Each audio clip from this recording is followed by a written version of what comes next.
Audio Reading presents The Jewish State by Theodor Herzl. Preface. The idea which I have developed in this pamphlet is a very old one. It is the restoration of the Jewish state. The world resounds with outcries against the Jews, and these outcries have awakened the slumbering idea. I wish it to be clearly understood from the outset that no portion of my argument is based on a new discovery. I have discovered neither the historic condition of the Jews nor the means to improve it. In fact, every man will see for himself that the materials of the structure I am designing are not only in existence, but actually already in hand. If, therefore, this attempt to solve the Jewish question is to be designated by a single word, let it be said to be the result of an inescapable conclusion rather than that of a flighty imagination. I must, in the first place, guard my scheme from being treated as utopian by superficial critics who might commit this error of judgment if I did not warn them.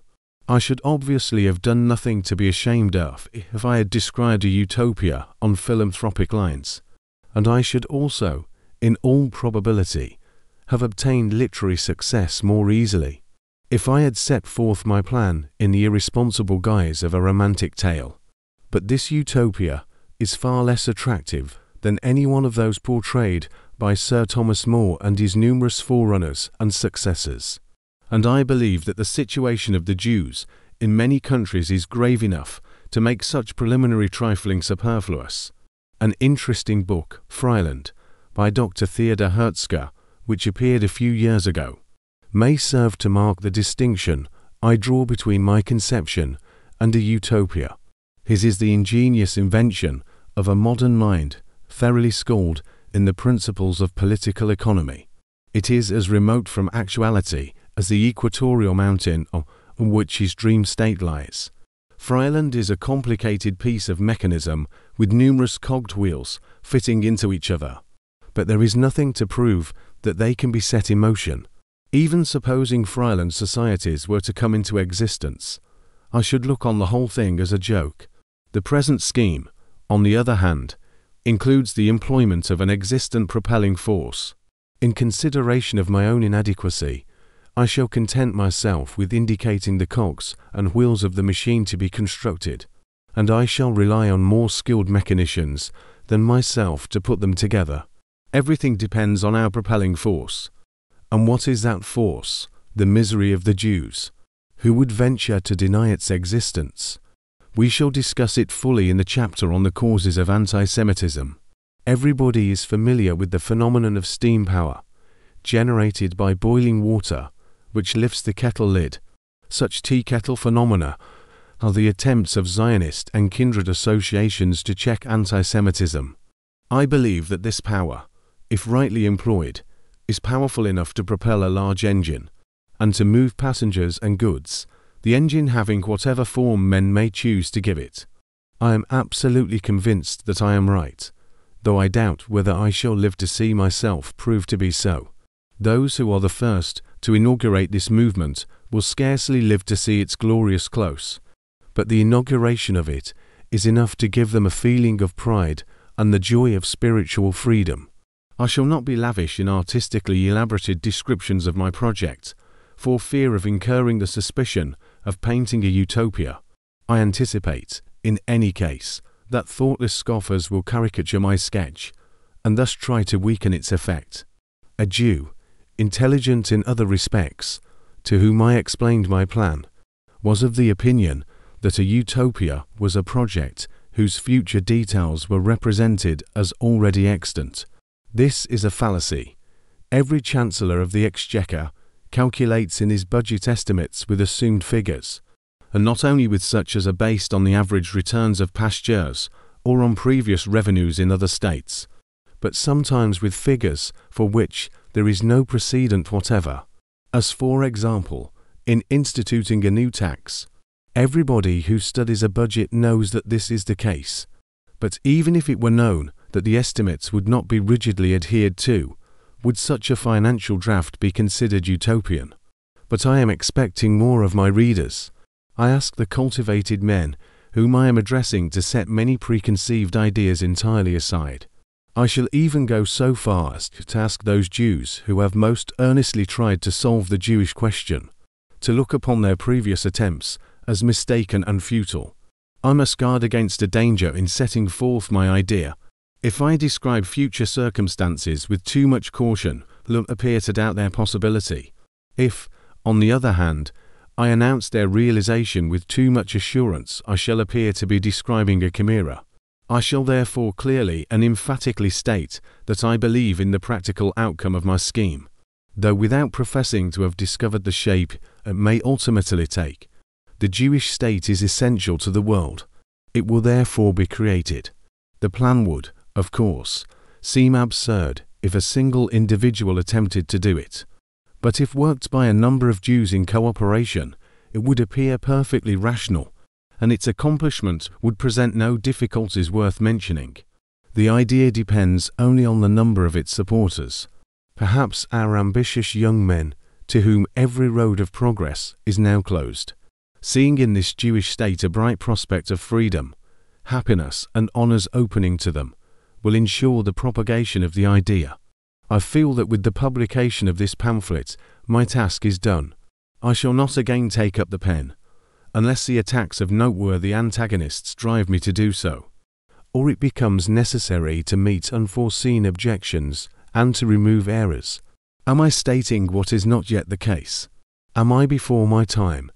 Are the sufferings of the Jews not yet grave enough? We shall see. It depends on the Jews themselves whether this political pamphlet remains for the present a political romance. If the present generation is too dull to understand it rightly, a future, finer and a better generation will arise to understand it. The Jews who wish for a state shall have it, and they will deserve to have it. Chapter 1. Introduction. It is astonishing how little insight into the science of economics many of the men who move in the midst of active life possess. Hence it is that even Jews faithfully repeat the cry of the anti-Semites: "We depend for sustenance on the nations who are our hosts, and if we had no hosts to support us, we should die of starvation." This is a point that shows how unjust accusations may weaken our self-knowledge. But what are the true grounds for this statement concerning the nations that act as hosts, where it is not based on limited physiocratic views? It is founded on the childish error that commodities pass from hand to hand in continuous rotation. We need not wake from long slumber, like Rip Van Winkle, to realize that the world is considerably altered by the production of new commodities. The technical progress made during this wonderful era enables even a man of most limited intelligence to note with his short-sighted eyes the appearance of new commodities all around him. The spirit of enterprise has created them. Labour without enterprise is the stationary labour of ancient days, and typical of it is the work of the husbandman, who stands now just where his progenitors stood 1,000 years ago. All our material welfare has been brought about by men of enterprise. I feel almost ashamed of writing down so trite a remark. Even if we were a nation of entrepreneurs, such as absurdly exaggerated accounts make us out to be, we should not require another nation to live on. We do not depend on the circulation of old commodities, because we produce new ones. The world possesses slaves of extraordinary capacity for work, whose appearance has been fatal to the production of handmade goods. These slaves are the machines. It is true that workmen are required to set machinery in motion, but for this we have men in plenty, in superabundance. Only those who are ignorant of the conditions of Jews in many countries of Eastern Europe would venture to assert that Jews are either unfit or unwilling to perform manual labour. But I do not wish to take up the cudgels for the Jews in this pamphlet. It would be useless. Everything rational and everything sentimental that can possibly be said in their defence has been said already. If one's hearers are incapable of comprehending them, one is a preacher in a desert, and if one's hearers are broad and high-minded enough to have grasped them already, then the sermon is superfluous. I believe in the ascent of man to higher and yet higher grades of civilization, but I consider this ascent to be desperately slow, Were we to wait till average humanity had become as charitably inclined as was Lessing when he wrote Nathan the Wise, we should wait beyond our day, beyond the days of our children, of our grandchildren, and of our great-grandchildren. But the world spirit comes to our aid in another way. This century has given the world a wonderful renaissance by means of its technical achievements, but at the same time its miraculous improvements have not been employed in the service of humanity. Distance has ceased to be an obstacle, yet we complain of insufficient space. Our great steamships carry us swiftly and surely over hither to unvisited seas. Our railways carry us safely into a mountain world, hitherto tremblingly scaled on foot. Events occurring in countries undiscovered, when Europe confined the Jews in ghettos, unknown to us, in the course of an hour. Hence the misery of the Jews is an anachronism, not because there was a period of enlightenment 100 years ago, for that enlightenment reached in reality only the choicest spirits. I believe that electric was not invented for the purpose of illuminating the drawing rooms of a few snobs, but rather for the purpose of throwing light on some of the dark problems of humanity. One of these problems, and not the least of them, is the Jewish question. In solving it, we are working not only for ourselves, but also for many other overburdened and oppressed beings. The Jewish question still exists. It would be foolish to deny it. It is a remnant of the Middle Ages, which civilized nations do not even yet seem able to shake off, try as they will. They certainly showed a generous desire to do so when they emancipated us. The Jewish question exists wherever Jews live in perceptible numbers. Where it does not exist, it is carried by Jews in the course of their migrations. We naturally move to those places where we are not persecuted, and there our presence produces persecution. This is the case in every country, and will remain so, even in those highly civilized, for instance, France, until the Jewish question finds a solution on a political basis. The unfortunate Jews are now carrying the seeds of anti-Semitism into England. They have already introduced it into America. I believe that I understand anti-Semitism, which is really a highly complex movement. I consider it from a Jewish standpoint, yet without fear or hatred. I believe that I can see what elements there are in it of vulgar sport, of common trade jealousy, of inherited prejudice, of religious intolerance, and also of pretended self-defense.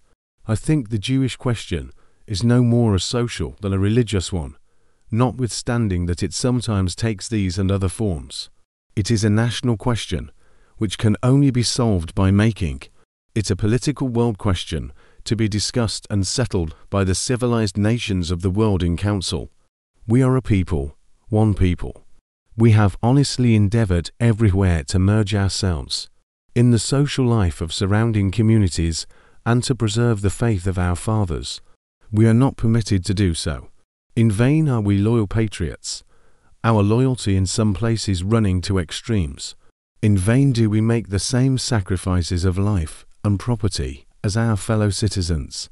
In vain do we strive to increase the fame of our native land in science and art, or her wealth by trade and commerce. In countries where we have lived for centuries, we are still cried down as strangers, and often by those whose ancestors were not yet domiciled in the land where Jews had already had experience of suffering. The majority may decide which are the strangers. For this, as indeed every point which arises in the relations between nations, is a question of might. I do not here surrender any portion of our prescriptive right, when I make this statement merely in my own name as an individual. In the world as it now is, and for an indefinite period will probably remain, might precedes right. It is useless, therefore, for us to be loyal patriots, as were the Huguenots who were forced to emigrate. If we could only be left in peace ... But I think we shall not be left in peace. Oppression and persecution cannot exterminate us. No nation on earth has survived such struggles and sufferings as we have gone through. Jew baiting has merely stripped off our weaklings. The strong among us were invariably true to their race when persecution broke out against them. This attitude was most clearly apparent in the period immediately following the emancipation of the Jews. Those Jews who were advanced intellectually and materially entirely lost the feeling of belonging to their race. Wherever our political well-being has lasted for any length of time, we have assimilated with our surroundings. I think this is not discreditable. Hence, the statesman who would wish to see a Jewish strain in his nation would have to provide for the duration of our political well-being, and even a Bismarck could not do that. For old prejudices against us still lie deep at the hearts of the people. He who would have proofs of this need only listen to the people. Where they speak with frankness and simplicity, proverb and fairy tale are both anti-Semitic. A nation is everywhere a great child, which can certainly be educated, but its education would, even in most favorable circumstances, occupy such a vast amount of time that we could, as already mentioned, remove our own difficulties by other means long before the process was accomplished. Assimilation, by which I understood not only external conformity in dress, habits, customs, and language, but also identity of feeling and manner. Assimilation of Jews could be effected only by intermarriage, but the need for mixed marriages would have to be felt by the majority. Their mere recognition by law would certainly not suffice. The Hungarian liberals, who have just given legal sanction to mixed marriages, have made a remarkable mistake, which one of the earliest cases clearly illustrates. A baptized Jew married a Jewess. At the same time, the struggle to obtain the present form of marriage accentuated distinctions between Jews and Christians, thus hindering rather than aiding the fusion of races. Those who really wish to see the Jews disappear through intermixture with other nations can only hope to see it come about in one way. The Jews must previously acquire economic power sufficiently great to overcome the old social prejudice against them. The aristocracy may serve as an example of this, for in its ranks occur the proportionately largest numbers of mixed marriages. The Jewish families, which regaled the old nobility with their money, become gradually absorbed. But what form would this phenomenon assume in the middle classes? Where the Jews being a bourgeois people, the Jewish question is mainly concentrated. A previous acquisition of power could be synonymous with that economic supremacy which Jews are already erroneously declared to possess, and if the power they now possess creates rage and indignation among the anti-Semites, what outbreaks would such an increase of power create? Hence the first step towards absorption will never be taken, because this step would involve the subjection of the majority to a hitherto scorned minority, possessing neither military or administrative power of its own. I think, therefore, that the absorption of Jews by means of their prosperity is unlikely to occur. In countries which now are anti-Semitic, my view will be approved. In others, where Jews now feel comfortable, it will probably be violently disputed by them. My happier co-religionists will not believe me till Jew-baiting teaches them the truth. For the longer anti-Semitism lies in abeyance, the more fiercely will it break out. The infiltration of immigrating Jews, attracted to a land by apparent security, and the ascent in the social scale of native Jews, combine powerfully to bring about a revolution. Nothing is plainer than this rational conclusion. Because I have drawn this conclusion with complete indifference to everything but the quest of truth, I shall probably be contradicted and opposed by Jews who are in easy circumstances. Insofar as private interests alone are held by their anxious or timid possessors to be in danger, they can safely be ignored, for the concerns of the poor and oppressed are of greater importance than theirs. But I wish from the outset to prevent any misconception from arising, particularly the mistaken notion that my project, if realized, would in the least degree injure property now held by Jews. I shall therefore explain everything connected with rights of property very fully. Whereas, if my plan never becomes anything more than a piece of literature, things will merely remain as they are. It might more reasonably be objected that I am giving a handle to anti-Semitism when I say we are a people, one people, that I am hindering the assimilation of Jews where it is about to be consummated, and endangering it where it is an accomplished fact, insofar as it is possible for a solitary writer to hinder or endanger anything. This objection will be especially brought forward in France. It will probably also be made in other countries, but I shall answer only the French Jews beforehand, because these afford the most striking example of my point. However much I may worship personality, powerful individual personality in statesmen, inventors, artists, philosophers, or leaders, as well as the collective personality of a historic group of human beings, which we call a nation, however much I may worship personality, I do not regret its disappearance. Whoever can, will, and must perish, let him perish.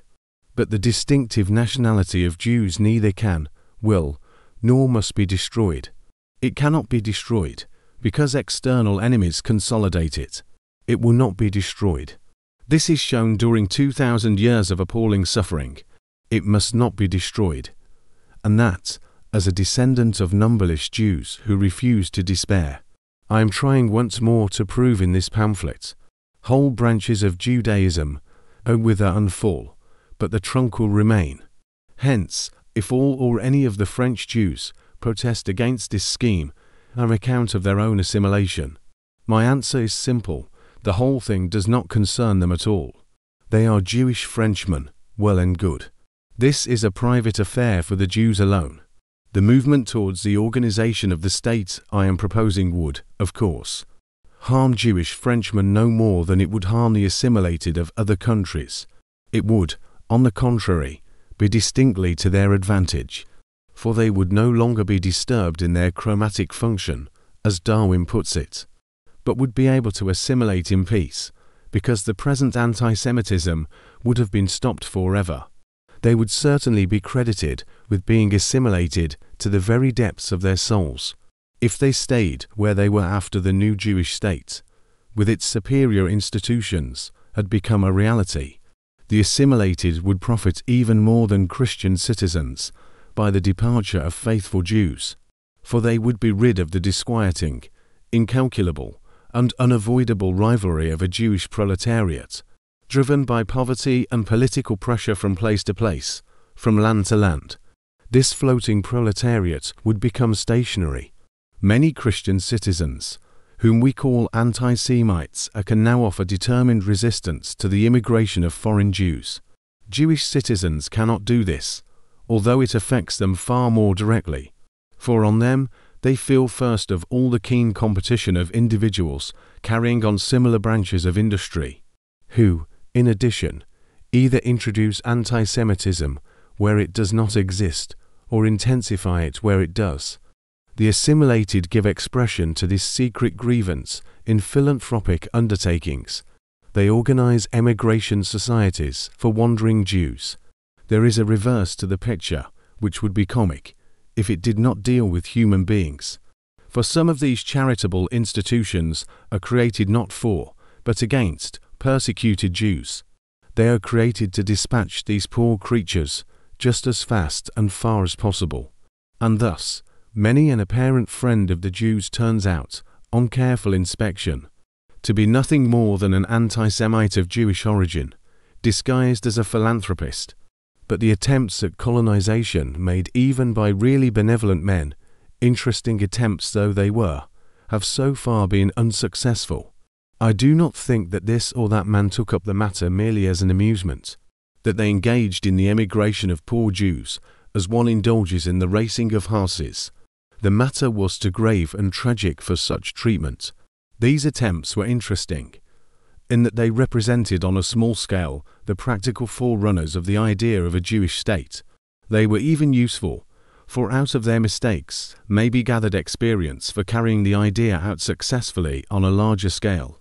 They have, of course, done harm also.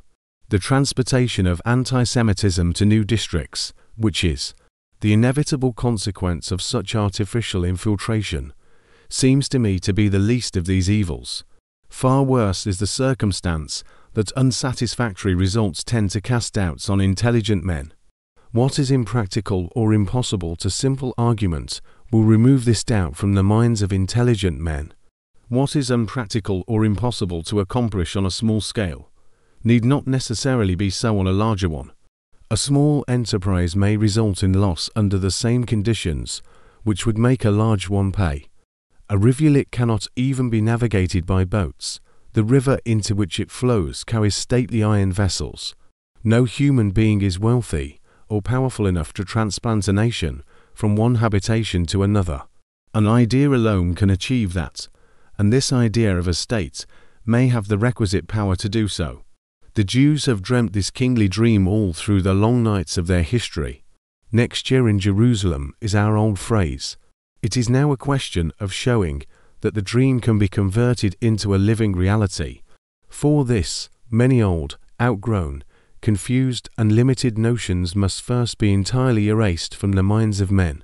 Dull brains might, for instance, imagine that this exodus would be from civilized regions into the desert. That is not the case. It will be carried out in the midst of civilization. We shall not revert to a lower stage. We shall rise to a higher one. We shall not dwell in mud huts. We shall build new, more beautiful and more modern houses, and possess them in safety. We shall not lose our acquired possessions. We shall realize them. We shall surrender our well-earned rights only for better ones. We shall not sacrifice our beloved customs. We shall find them again. We shall not leave our old home before the new one is prepared for us. Those only will depart who are sure thereby to improve their position. Those who are now desperate will go first, after them the poor, next the prosperous, and, last of all, the wealthy. Those who go in advance will raise themselves to a higher grade, equal to those whose representatives will shortly follow. Thus the exodus will be at the same time an ascent of the class. The departure of the Jews will involve no economic disturbances, no crises, no persecutions. In fact, the countries they abandon will revive to a new period of prosperity. There will be an inner migration of Christian citizens into the positions evacuated by Jews. The outgoing current will be gradual, without any disturbance, and its initial movement will put an end to anti-Semitism. The Jews will leave as honored friends, and if some of them return, they will receive the same favorable welcome and treatment at the hands of civilized nations as is accorded to all foreign visitors. Their exodus will have no resemblance to a flight, for it will be a well-regulated movement under control of public opinion. The movement will not only be inaugurated with absolute conformity to law, but it cannot even be carried out without the friendly cooperation of interested governments, who would derive considerable benefits from it. Security for the integrity of the idea and the vigor of its execution will be found in the creation of a body corporate or corporation. This corporation will be called the Society of Jews. In addition to it, there will be a Jewish company, an economically productive body. An individual who attempted even to undertake this huge task alone would be either an impostor or a madman. The personal character of the members of the corporation will guarantee its integrity, and the adequate capital of the company will prove its stability. These prefatory remarks are merely intended as a hasty reply to the mass of objections which the very words Jewish state are certain to arouse. Henceforth we shall proceed more slowly to meet further objections and to explain in detail what has been as yet only indicated, and we shall try in the interests of this pamphlet to avoid making it a dull exposition. Short aphoristic chapters will therefore best answer the purpose. If I wish to substitute a new building for an old one, I must demolish before I construct. I shall therefore keep to this natural sequence. In the first and general part, one shall explain my ideas, remove all prejudices, determine essential political and economic conditions, and develop the plan. In the special part, which is divided into 3 principal sections, I shall describe its execution. These 3 sections are the Jewish Company, local groups, and the Society of Jews. The society is to be created first, the company last. But in this exposition, the reverse order is preferable, because it is the financial soundness of the enterprise which will chiefly be called into question, and doubts on this score must be removed first.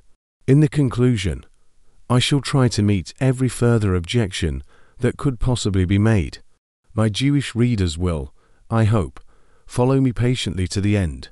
Some will naturally make their objections in an order of succession, other than that chosen for their refutation. But whoever finds his doubts dispelled should give allegiance to the cause. Although I speak of reason, I am fully aware that reason alone will not suffice. Old prisoners do not willingly leave their cells. We shall see whether the youth whom we need are at our command, the youth who irresistibly draw on the old, carry them forward on strong arms, and transform rational motives into enthusiasm. 2. The Jewish question.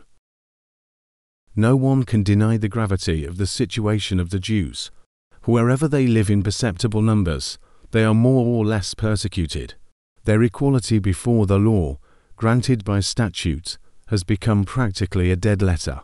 They are debarred from filling even moderately high positions, either in the army or in any public or private capacity, and attempts are made to thrust them out of business also.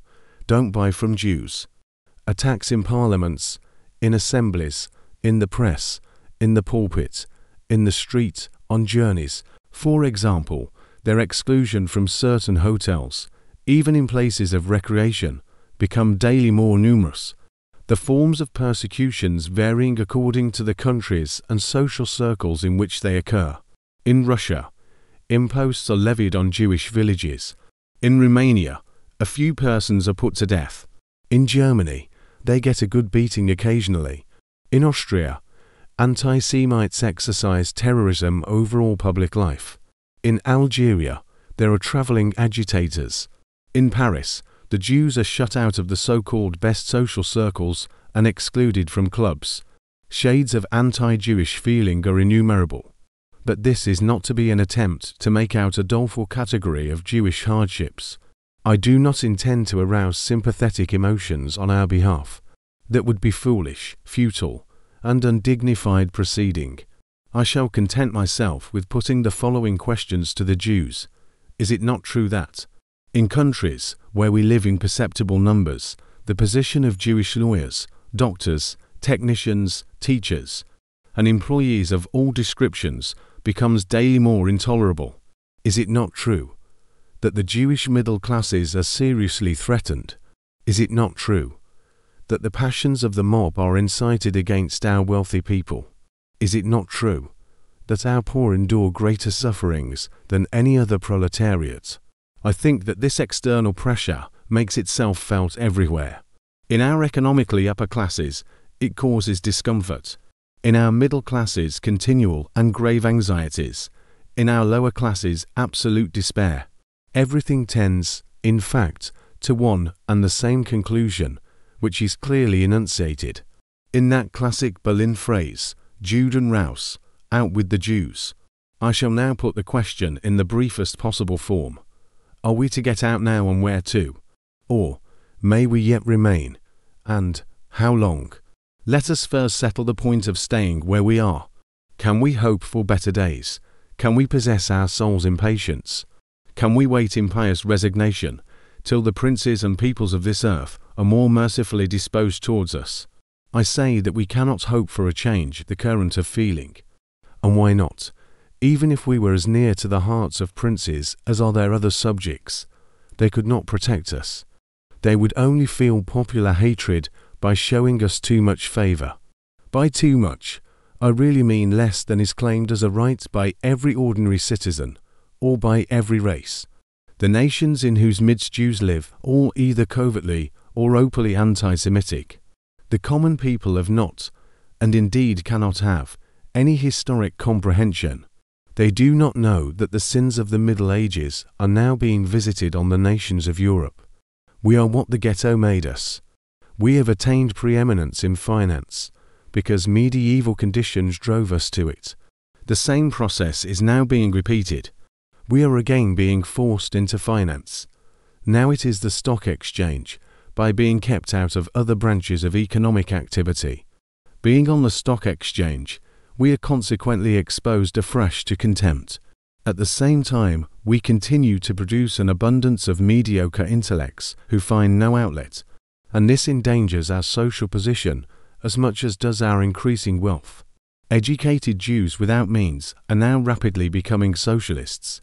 Hence we are certain to suffer very severely in the struggle between classes, because we stand in the most exposed position in the camps of both socialists and capitalists. Previous attempts at a solution. The artificial means heretofore employed to overcome the troubles of Jews have been either too petty, such as attempts at colonization, or attempts to convert the Jews into peasants in their present homes. What is achieved by transporting a few thousand Jews to another country? Either they come to grief at once, or prosper, and then their prosperity creates anti-Semitism. We have already discussed these attempts to divert poor Jews to fresh districts. This diversion is clearly inadequate and futile, if it does not actually defeat its own ends, for it merely protracts and postpones a solution, and perhaps even aggravates difficulties. Whoever would attempt to convert the Jew into a husbandman would be making an extraordinary mistake, for a peasant is in a historical category, as proved by his costume, which in some countries he has worn for centuries, and by his tools, which are identical with those used by his earliest forefathers. His plough is unchanged, he carries the seed in his apron, mows with the historical scythe, and threshes with the time-honored flail. But we know that all this can be done by machinery. The agrarian question is only a question of machinery. America must conquer Europe, in the same way as large landed possessions absorb small ones. The peasant is consequently a type which is in course of extinction. Whenever he is artificially preserved, it is done on account of the political interests which he is intended to serve. It is absurd, and indeed impossible, to make modern peasants on the old pattern. No one is wealthy or powerful enough to make civilization take a single retrograde step. The mere preservation of obsolete institutions is a task severe enough to require the enforcement of all the despotic measures of an autocratically governed state. Are we, therefore, to credit Jews who are intelligent with a desire to become peasants of the old type? One might just as well say to them, "Here is a crossbow, now go to war." What? With a crossbow, while the others have rifles and long-range guns. Under these circumstances, the Jews are perfectly justified in refusing to stir when people try to make peasants of them. A crossbow is a beautiful weapon, which inspires me with mournful feelings when I have time to devote to them. But it belongs by rights to a museum. Now, there certainly are districts to which desperate Jews go out, or at any rate, are willing to go out and till the soil, and a little observation shows that these districts, such as the enclave of Hesse in Germany, and some provinces in Russia, these very districts are the principal seats of anti-Semitism. For the world's reformers, who send the Jews to the plough, forget a very important person who has a great deal to say on the matter. This person is the agriculturist, and the agriculturist is also perfectly justified. For the tax on land, the risks attached to crops, the pressure of large proprietors who cheapen labor, and American competition in particular, combine to make his life hard enough. Besides, the duties on corn cannot go on increasing indefinitely, nor can the manufacturer be allowed to starve. His political influence is, in fact, in the ascendant, and he must therefore be treated with additional consideration. All these difficulties are well known, therefore I refer to them only cursorily. I merely wanted to indicate clearly how futile had been past attempts, most of them well-intentioned, to solve the Jewish question. Neither a diversion of the stream, nor an artificial depression of the intellectual level of our proletariat will overcome the difficulty. The supposed infallible expedient of assimilation has already been dealt with. We cannot get the better of anti-Semitism by any of these methods. It cannot die out so long as its causes are not removed. Are they removable? Causes of anti-Semitism. We shall not again touch on those causes which are a result of temperament, prejudice and narrow views, but shall here restrict ourselves to political and economical causes alone. Modern anti-Semitism is not to be confounded with the religious persecution of the Jews of former times. It does occasionally take a religious bias in some countries, but the main current of the aggressive movement has now changed. In the principal countries where anti-Semitism prevails, it does so as a result of the emancipation of the Jews. When civilized nations awoke to the inhumanity of discriminatory legislation and enfranchised us, our enfranchisement came too late. It was no longer possible to remove our disabilities in our old homes, for we had, curiously enough, developed while in the ghetto into a bourgeois people, and we stepped out of it only to enter into fierce competition with the middle classes. Hence, our emancipation set us suddenly within this middle-class circle, where we have a double pressure to sustain, from within and from without. The Christian bourgeoisie would not be unwilling to cast us as a sacrifice to socialism, though that would not greatly improve matters. At the same time, the equal rights of Jews before the law cannot be withdrawn where they have once been conceded, not only because their withdrawal would be opposed to the spirit of our age, but also because it would immediately drive all Jews, rich and poor alike, into the ranks of subversive parties. Nothing effectual can really be done to our injury. In olden days our jewels were seized. How is our movable property to be got hold of now? It consists of printed papers which are locked up somewhere or other in the world, perhaps in the coffers of Christians. It is, of course, possible to get at shares and debentures in railways, banks and industrial undertakings of all descriptions by taxation. And where the progressive income tax is in force, all our movable property can eventually be laid hold of. But all these efforts cannot be directed against Jews alone, and wherever they might nevertheless be made, severe economic crises would be their immediate consequences, which would be by no means confined to the Jews who would be the first affected. The very impossibility of getting at the Jews nourishes and embitters hatred of them. Anti-Semitism increases day by day and hour by hour among the nations. Indeed, it is bound to increase, because the causes of its growth continue to exist and cannot be removed. Its remote cause is our loss of the power of assimilation during the Middle Ages. Its immediate cause is our excessive production of mediocre intellects, who cannot find an outlet downwards or upwards. That is to say, no wholesome outlet in either direction. When we sink, we become a revolutionary proletariat, the subordinate officers of all revolutionary parties, and at the same time, when we rise, there rises also our terrible power of the purse. Effects of anti-Semitism. The oppression we endure does not improve us, for we are not a whit better than ordinary people. It is true that we do not love our enemies, but he alone who can conquer himself dare reproach us without fault. Oppression naturally creates hostility against oppressors, and our hostility aggravates the pressure. It is impossible to escape from this eternal circle. No, some soft-hearted visionaries will say, no, it is possible. Possible by means of the ultimate perfection of humanity. Is it necessary to point to the sentimental folly of this view? He who would found his hope for improved conditions on the ultimate perfection of humanity would indeed be relying upon a utopia. I referred previously to our assimilation. I do not for a moment wish to imply that I desire such an end. Our national character is too historically famous and, in spite of every degradation, to make its annihilation desirable. We might perhaps be able to merge ourselves entirely into surrounding races, if these were to leave us in peace for a period of 2 generations. But they will not leave us in peace. For a little period they manage to tolerate us, and then their hostility breaks out again and again. The world is provoked somehow by our prosperity, because it has for many centuries been accustomed to consider us as the most contemptible among the poverty-stricken. In its ignorance and narrowness of heart, it fails to observe that prosperity weakens our Judaism and extinguishes our peculiarities.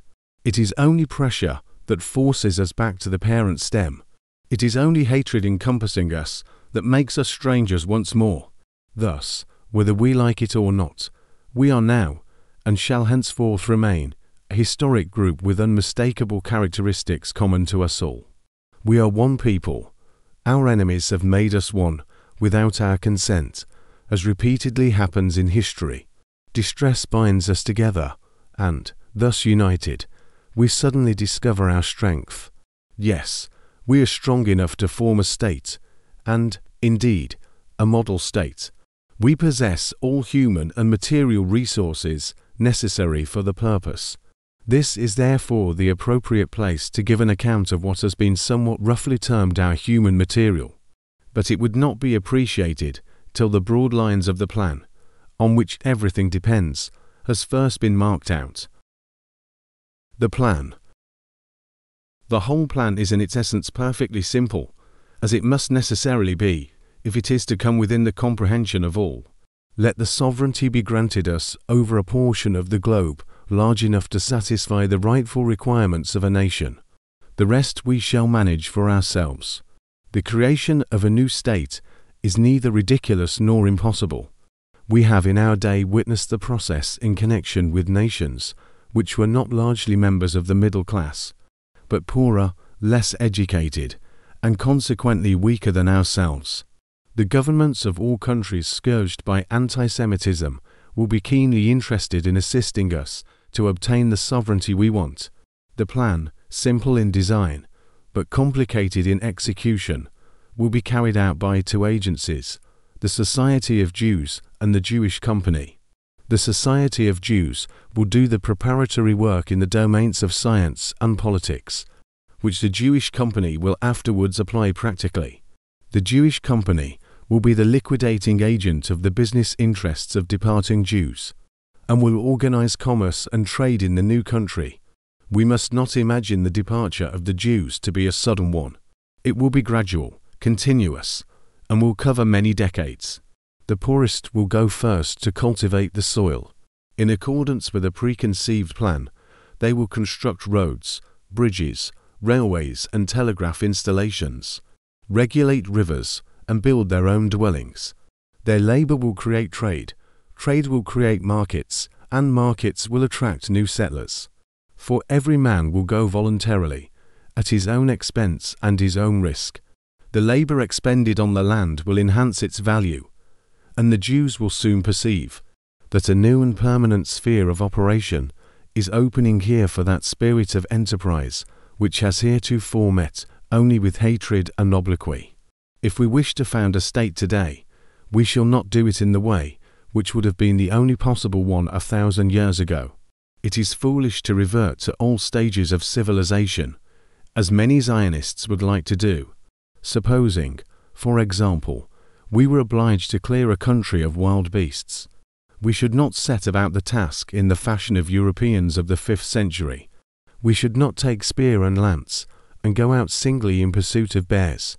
We would organize a large and active hunting party, drive the animals together, and throw a melinite bomb into their midst. If we wish to conduct building operations, we shall not plant a mass of stakes and piles on the shore of a lake, but we shall build as men build now. Indeed, we shall build in a bolder and more stately style than was ever adopted before, for we now possess means which men never yet possessed. The emigrants standing lowest in the economic scale will be slowly followed by those of a higher grade. Those who at this moment are living in despair will go first. They will be led by the mediocre intellects which we produce so superabundantly and which are persecuted everywhere. This pamphlet will open a general discussion on the Jewish question, but that does not mean that there will be any voting on it. Such a result would ruin the cause from the outset, and dissidents must remember that allegiance or opposition is entirely voluntary. He who will not come with us should remain behind. Let all who are willing to join us fall in behind our banner and fight for our cause with voice and pen and deed. Those Jews who agree with our idea of a state will attach themselves to the society, which will thereby be authorized to confer and treat with governments in the name of our people. The society will thus be acknowledged in its relations with governments as a state-creating power. This acknowledgement will practically create the state, should the powers declare themselves willing to admit our sovereignty over a neutral piece of land. Then the society will enter into negotiations for the possession of this land. Here two territories come under consideration, Palestine and Argentine. In both countries important experiments in colonization have been made, though on the mistaken principle of a gradual infiltration of Jews. An infiltration is bound to end badly. It continues till the inevitable moment when the native population feels itself threatened and forces the government to stop a further influx of Jews. Immigration is consequently futile unless we have the sovereign right to continue such immigration. The society of Jews will treat with the present masters of the land, putting itself under the protectorate of the European powers, if they prove friendly to the plan. We could offer the present possessors of the land enormous advantages, assume part of the public debt, build new roads for traffic, which our presence in the country would render necessary, and do many other things. The creation of our state would be beneficial to adjacent countries, because the cultivation of a strip of land increases the value of its surrounding districts in innumerable ways. Palestine or Argentine? Shall we choose Palestine or Argentine? We shall take what is given us, and what is selected by Jewish public opinion. The society will determine both these points. Argentine is one of the most fertile countries in the world, extends over a vast area, has a sparse population and a mild climate. The Argentine Republic would derive considerable profit from the cession of a portion of its territory to us. The present infiltration of Jews has certainly produced some discontent, and it would be necessary to enlighten the Republic on the intrinsic difference of our new movement. Palestine is our ever-memorable historic home. The very name of Palestine would attract our people with a force of marvelous potency. If His Majesty the Sultan were to give us Palestine, we could in return undertake to regulate the whole finances of Turkey. We should there form a portion of a rampart of Europe against Asia, an outpost of civilization as opposed to barbarism. We should as a neutral state remain in contact with all Europe, which would have to guarantee our existence. The sanctuaries of Christendom would be safeguarded by assigning to them an extraterritorial status, such as is well known to the law of nations. We should form a guard of honor about these sanctuaries, answering for the fulfillment of this duty with our existence. This guard of honor would be the great symbol of the solution of the Jewish question after 18 centuries of Jewish suffering. Demand, medium, trade. I said in the last chapter, the Jewish company will organize trade and commerce in the new country. I shall here insert a few remarks on that point. A scheme such as mine is gravely imperiled if it is opposed by practical people.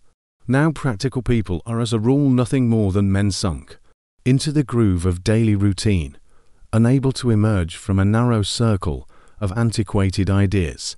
At the same time, their adverse opinion carries great weight, and can do considerable harm to a new project, at any rate until this new thing is sufficiently strong to throw the practical people and their mouldy notions to the winds.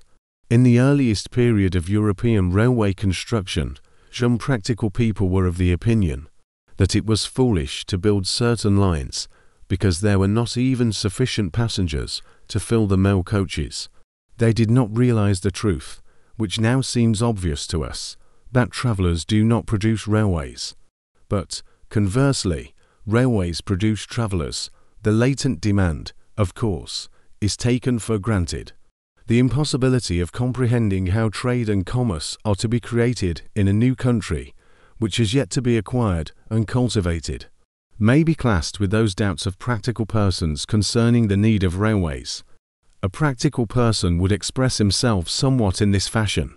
Granted that the present situation of the Jews is in many places unendurable and aggravated day by day. Granted that there exists a desire to emigrate. Granted even that the Jews do emigrate to the new country. How will they earn their living there? And what will they earn? What are they to live on when there? The business of many people cannot be artificially organized in a day.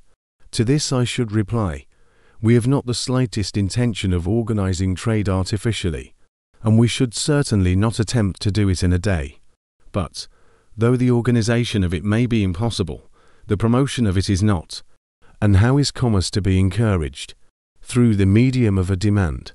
The demand recognized, the medium created, it will establish itself. If there is a real earnest demand among Jews for an improvement of their status, if the medium to be created, the Jewish company, is sufficiently powerful, then commerce will extend itself freely in the new country. 3. The Jewish company. Outlines. The Jewish company is partly modelled on the lines of a great land acquisition company.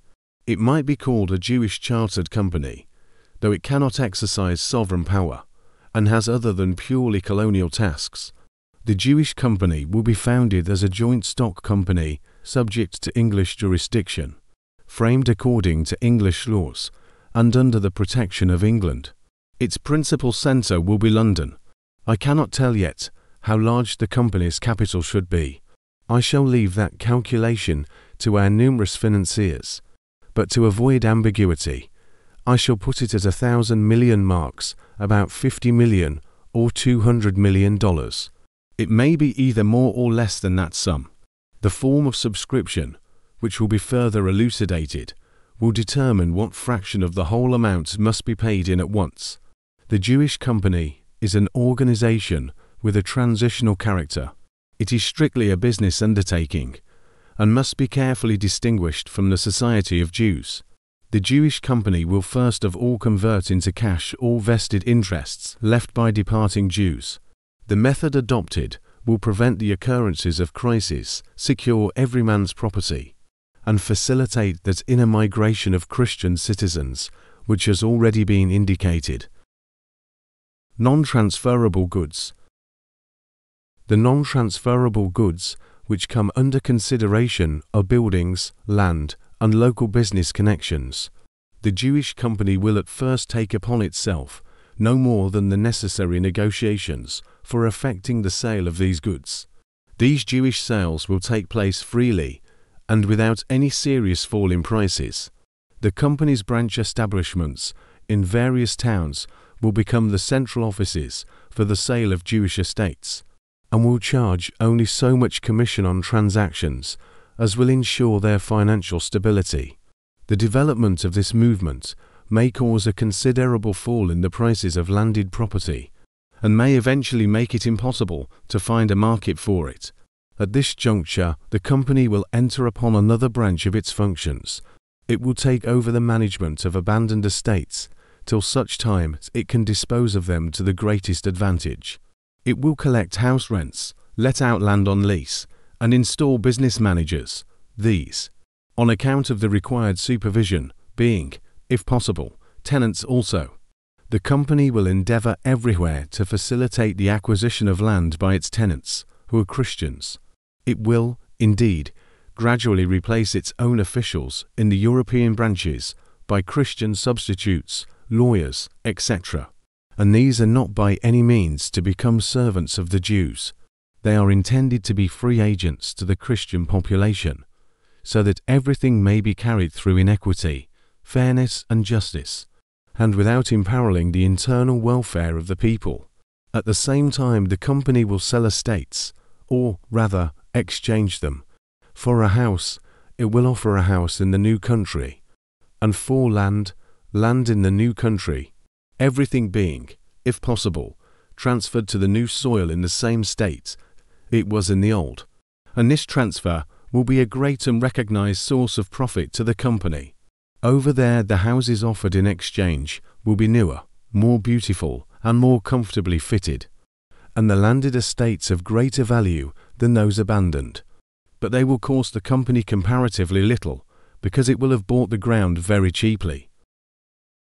Purchase of land. The land which the Society of Jews will have secured by international law must, of course, be privately acquired. Provisions made by individuals for their own settlement do not come within the province of this general account, but the company will require large areas for its own needs and ours, and these it must secure by centralized purchase. It will negotiate principally for the acquisition of fiscal domains, with the great object of taking possession of this land over there without paying a price too high, in the same way as it sells here without accepting one too low. A forcing of prices is not to be considered, because the value of the land will be created by the company through its organizing the settlement in conjunction with the supervising Society of Jews. The latter will see to it that the enterprise does not become a Panama, but a Suez.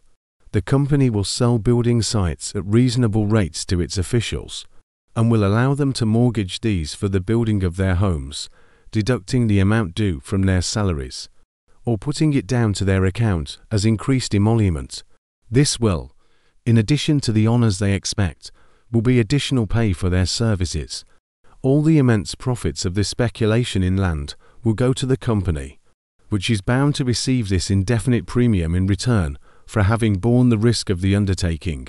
When the undertaking involves any risk, the profits must be freely given to those who have borne it, but under no other circumstances will profits be permitted. Financial morality consists in the correlation of risk and profit. Buildings. The company will thus barter houses and estates. It must be plain to anyone who has observed the rise in the value of land through its cultivation, that the company will be bound to gain on its landed property.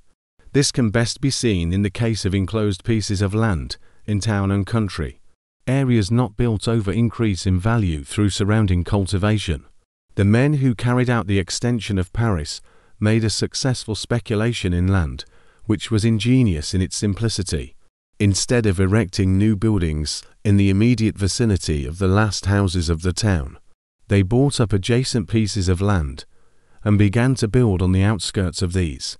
This inverse order of construction is the value of building sites with extraordinary rapidity, and, after having completed the outer ring, they built in the middle of the town. On these highly valuable sites, instead of continually erecting houses at the extremity, will the company do its own building, or employ independent architects? It can, and will, do both.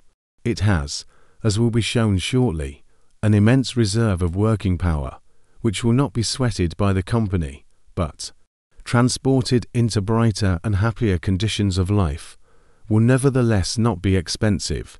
Our geologists will have looked to the provision of building materials when they selected the sites of the towns.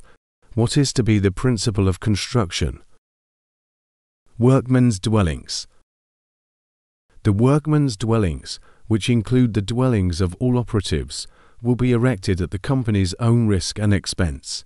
They will resemble neither those melancholy workmen's barracks of European towns, not those miserable rows of shanties which surround factories.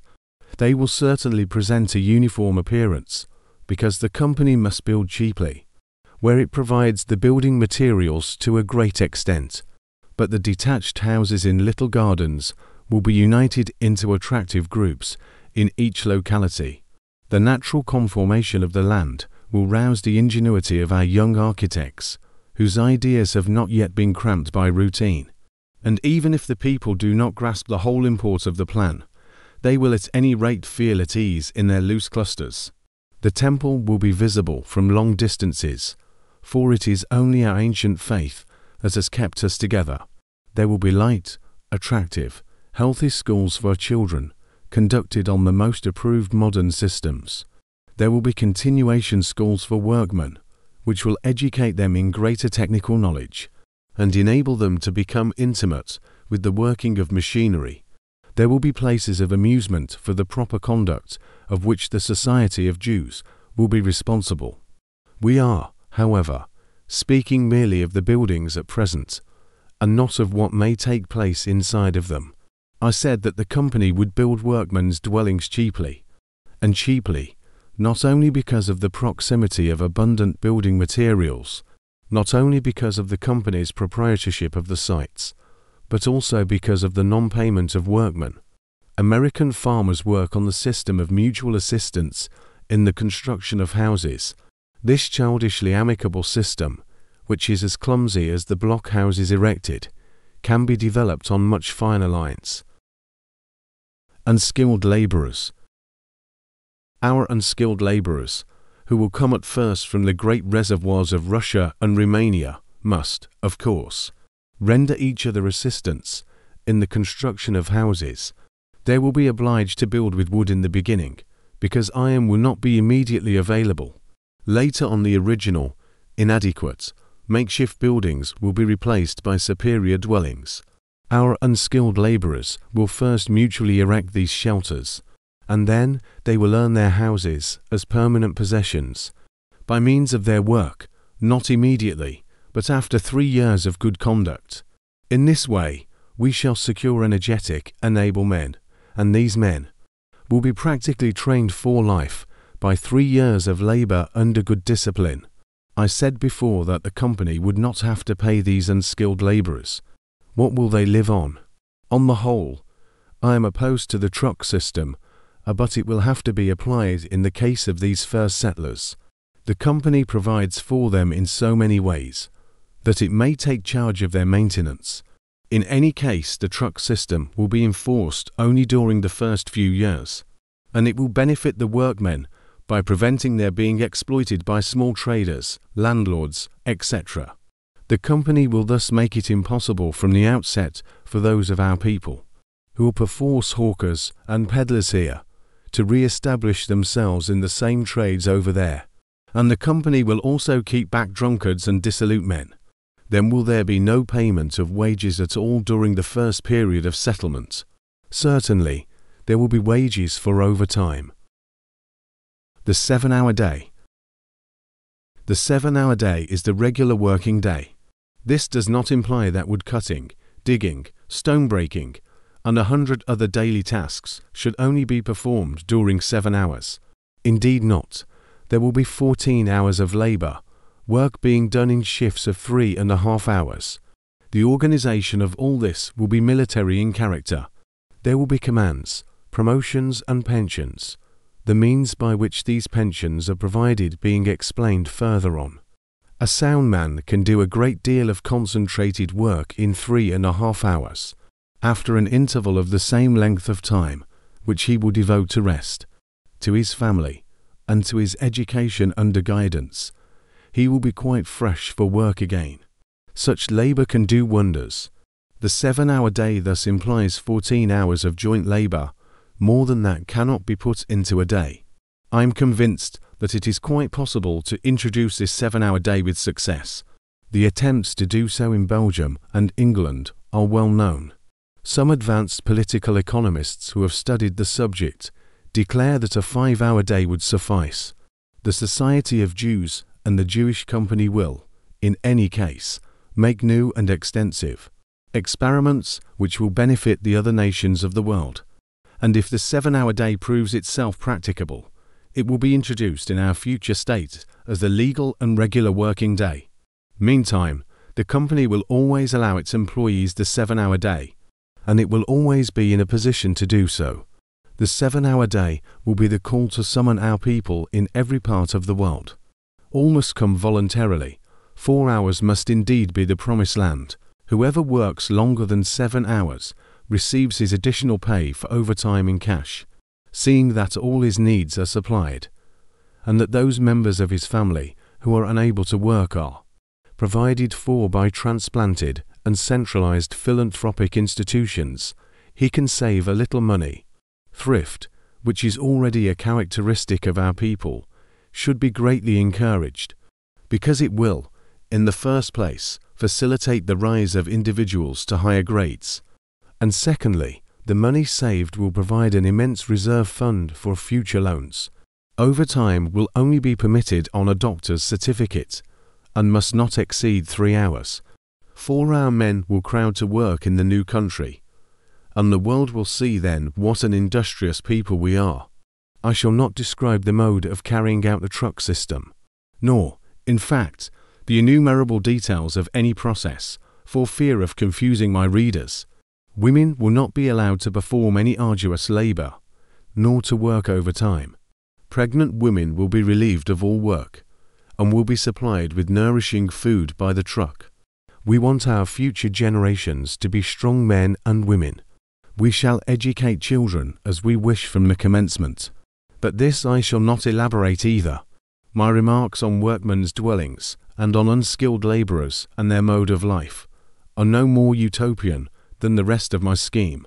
Everything I have spoken of is already being put into practice, only on an utterly small scale, neither noticed nor understood. The assistance par le travail, which I learned to know and understand in Paris, was of great service to me in the solution of the Jewish question. Relief by labour. The system of relief by labour which is now applied in Paris, in many other French towns, in England, in Switzerland, and in America, is a very small thing, but capable of the greatest expansion. What is the principle of relief by labour? The principle is to furnish every needy man with easy, unskilled work, such as chopping wood, or cutting faggots used for lighting stoves in Paris households. This is a kind of prison work before the crime, done without loss of character. It is meant to prevent men from taking to crime out of want, by providing them with work and testing their willingness to do it. Starvation must never be allowed to drive men to suicide, for such suicides are the deepest disgrace to a civilization which allows rich men to throw tidbits to their dogs. Relief by labour thus provides everyone with work, but the system has a great defect. There is not a sufficiently large demand for the production of the unskilled workers employed, hence there is a loss to those who employ them. Though it is true that the organization is philanthropic, and therefore prepared for loss, but here the benefaction lies only in the difference between the price paid for the work and its actual value. Instead of giving the beggar to sous, the institution supplies him with work on which it loses to sous, but at the same time it converts the good-for-nothing beggar into an honest breadwinner, who has earned perhaps 1 franc 50 centimes, 150 centimes 4/10. That is to say, the receiver of a benefaction in which there is nothing humiliating has increased it 15-fold. That is to say, 15,000 millions for 1,000 millions. The institution certainly loses 10 centimes, but the Jewish company will not lose 1,000 millions. It will draw enormous profits from this expenditure. There is a moral side also.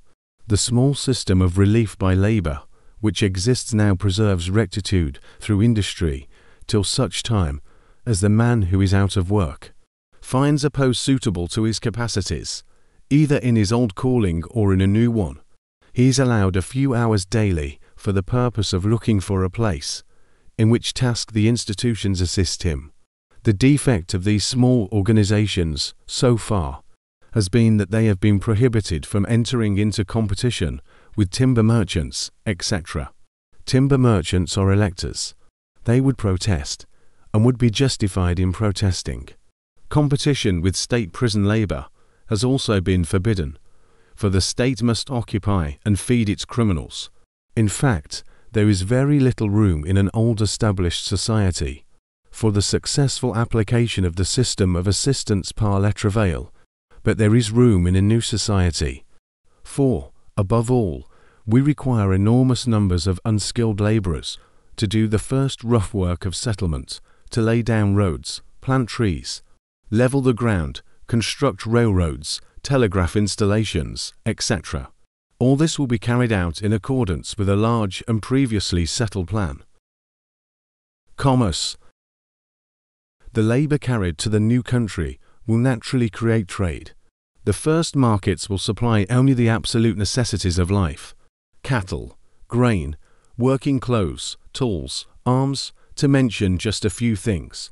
These we shall be obliged at first to procure from neighbouring states, or from Europe, but we shall make ourselves independent as soon as possible. The Jewish entrepreneurs will soon realize the business prospects that the new country offers. The army of the company's officials will gradually introduce more refined requirements of life.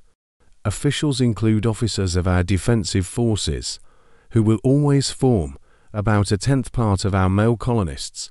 They will be sufficiently numerous to quell mutinies, for the majority of our colonists will be peaceably inclined.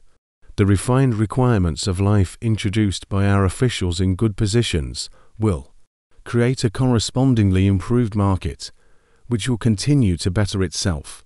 The married man will send for wife and children, and the single for parents and relatives, as soon as a new home is established over there. The Jews who emigrate to the United States always proceed in this fashion. As soon as one of them has daily bread and a roof over his head, he sends for his people. For family ties are strong among us. The Society of Jews and the Jewish Company will unite in caring for and strengthening the family still more, not only morally, but materially also. The officials will receive additional pay on marriage and on the birth of children, for we need all who are there and all who will follow. Other classes of dwellings. I described before only workmen's dwellings built by themselves, and omitted all mention of other classes of dwellings. These I shall now touch upon. The company's architects will build for the poorer classes of citizens also, being paid in kind or cash. About 100 different types of houses will be erected, and, of course, repeated. These beautiful types will form part of our propaganda. The soundness of their construction will be guaranteed by the company, which will, indeed, gain nothing by selling them to settlers at a fixed sum. And where will these houses be situated? That will be shown in the section dealing with local groups. Seeing that the company does not wish to earn anything on the building works, but only on the land, it will desire as many architects as possible to build by private contract. This system will increase the value of landed property, and it will introduce luxury, which serves many purposes. Luxury encourages arts and industries, paving the way to a future subdivision of large properties. Rich Jews, who are now obliged carefully to secrete their valuables, and to hold their dreary banquets behind lowered curtains, will be able to enjoy their possessions in peace over there. If they cooperate in carrying out this emigration scheme, their capital will be rehabilitated and will have served to promote an unexampled undertaking. If in the new settlement rich Jews begin to rebuild their mansions, which are stared at in Europe with such envious eyes, it will soon become fashionable to live over there in beautiful modern houses. Some forms of liquidation. The Jewish Company is intended to be the receiver and administrator of the non-transferable goods of the Jews. Its methods of procedure can be easily imagined in the case of houses and estates. But what methods will it adopt in the transfer of businesses? Here numberless processes may be found practicable, which cannot all be enlarged on in this outline, but none of them will present any great difficulties, for in each case the business proprietor, when he voluntarily decides to emigrate, will settle with the company's officers in his district on the most advantageous form of liquidation. This will most easily be arranged in the case of small employers, in whose trades the personal activity of the proprietor is of chief importance, while goods and organization are a secondary consideration. The company will provide a certain field of operation for the emigrant's personal activity, and will substitute a piece of ground with loan of machinery for his goods. Jews are known to adapt themselves with remarkable ease to any form of earning a livelihood, and they will quickly learn to carry on a new industry. In this way, a number of small traders will become small landholders. The company will, in fact, be prepared to sustain what appears to be a loss in taking over the non-transferable property of the poorest emigrants, for it will thereby induce the free cultivation of tracts of land, which raises the value of adjacent tracts. In medium-sized businesses, where goods and organization equal, or even exceed, in importance, the personal activity of the manager, whose larger connection is also non-transferable, various forms of liquidation are possible. Here comes an opportunity for that inner migration of Christian citizens into positions evacuated by Jews. The departing Jew will not lose his personal business credit, but will carry it with him and make good use of it in a new country to establish himself. The Jewish company will open a current bank account for him, and he can sell the goodwill of his original business or hand it over to the control of managers under supervision of the company's officials. The managers may rent the business or buy it, paying for it by installments, but the company acts temporarily as curator for the emigrants, in superintending, through its officers and lawyers, the administration of their affairs, and seeing to the proper collection of all payments. If a Jew cannot sell his business, or entrust it to a proxy, or wish to give up its personal management, he may stay where he is. The Jews who stay will be none the worse off, for they will be relieved of the competition of those who leave, and will no longer hear the anti-Semitic cry, "Don't buy from Jews." If the emigrating business proprietor wishes to carry on his old business in the new country, he can make his arrangements for it from the very commencement. An example will best illustrate my meaning. The firm X carries on a large business in dry goods. The head of the firm wishes to emigrate. He begins by setting up a branch establishment in his future place of residence and sending out samples of his stock. The first poor settlers will be his first customers. These will be followed by emigrants of a higher class who require superior goods. X then sends out newer goods and eventually ships his newest. The branch establishment begins to pay while the principal one is still in existence, so that X ends by having to paying business houses. He sells his original business or hands it over to his Christian representative to manage, and goes off to take charge of the new one. Another and greater example: Y & Son are large coal traders, with mines and factories of their own. How is so huge and complex a property to be liquidated? The mines and everything connected with them might, in the first place, be bought up by the state in which they are situated. In the second place, the Jewish company might take them over, paying for them partly in land, partly in cash. A third method might be the conversion of Y & Son into a limited company. A fourth method might be the continued working of the business under the original proprietors, who would return at intervals to inspect their property as foreigners and as such under the protection of law in every civilized state. All these suggestions are carried out daily. A fifth and excellent method, and one which might be particularly profitable, I shall merely indicate, because the existing examples of its working are at present few, however ready the modern consciousness may be to adopt them. Y & Son might sell their enterprise to the collective body of their employees, who would form a cooperative society, with limited liability, and might perhaps pay the requisite sum with the help of the state treasury, which does not charge high interest. The employees would then gradually pay off the loan, which either the government or the Jewish company, or even Y & Son, would have advanced to them. The Jewish company will be prepared to conduct the transfer of the smallest affairs equally with the largest, and whilst the Jews quietly emigrate and establish their new homes, the company acts as the great controlling body, which organizes the departure, takes charge of deserted possessions, guarantees the proper conduct of the movement with its own visible and tangible property, and provides permanent security for those who have already settled.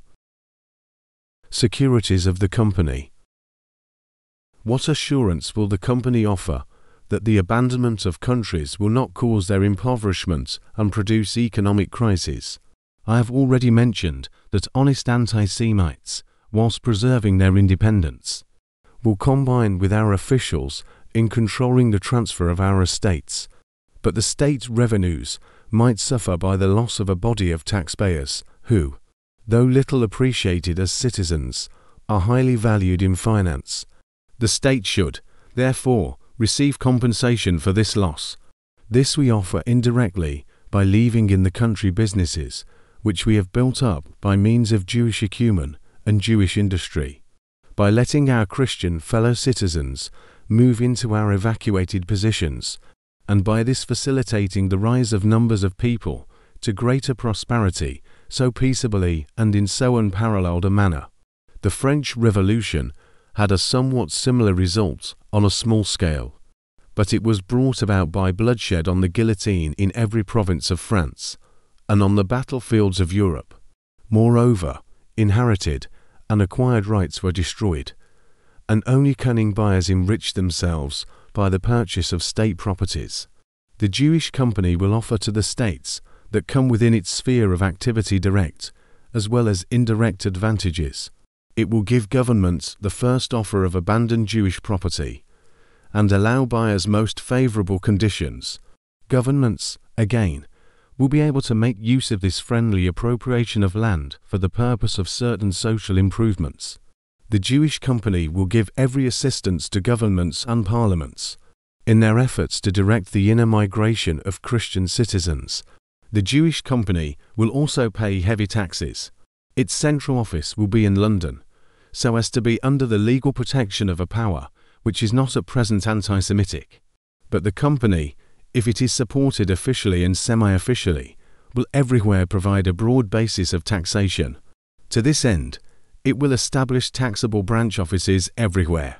Further, it will pay double duties on the twofold transfer of goods which it accomplishes.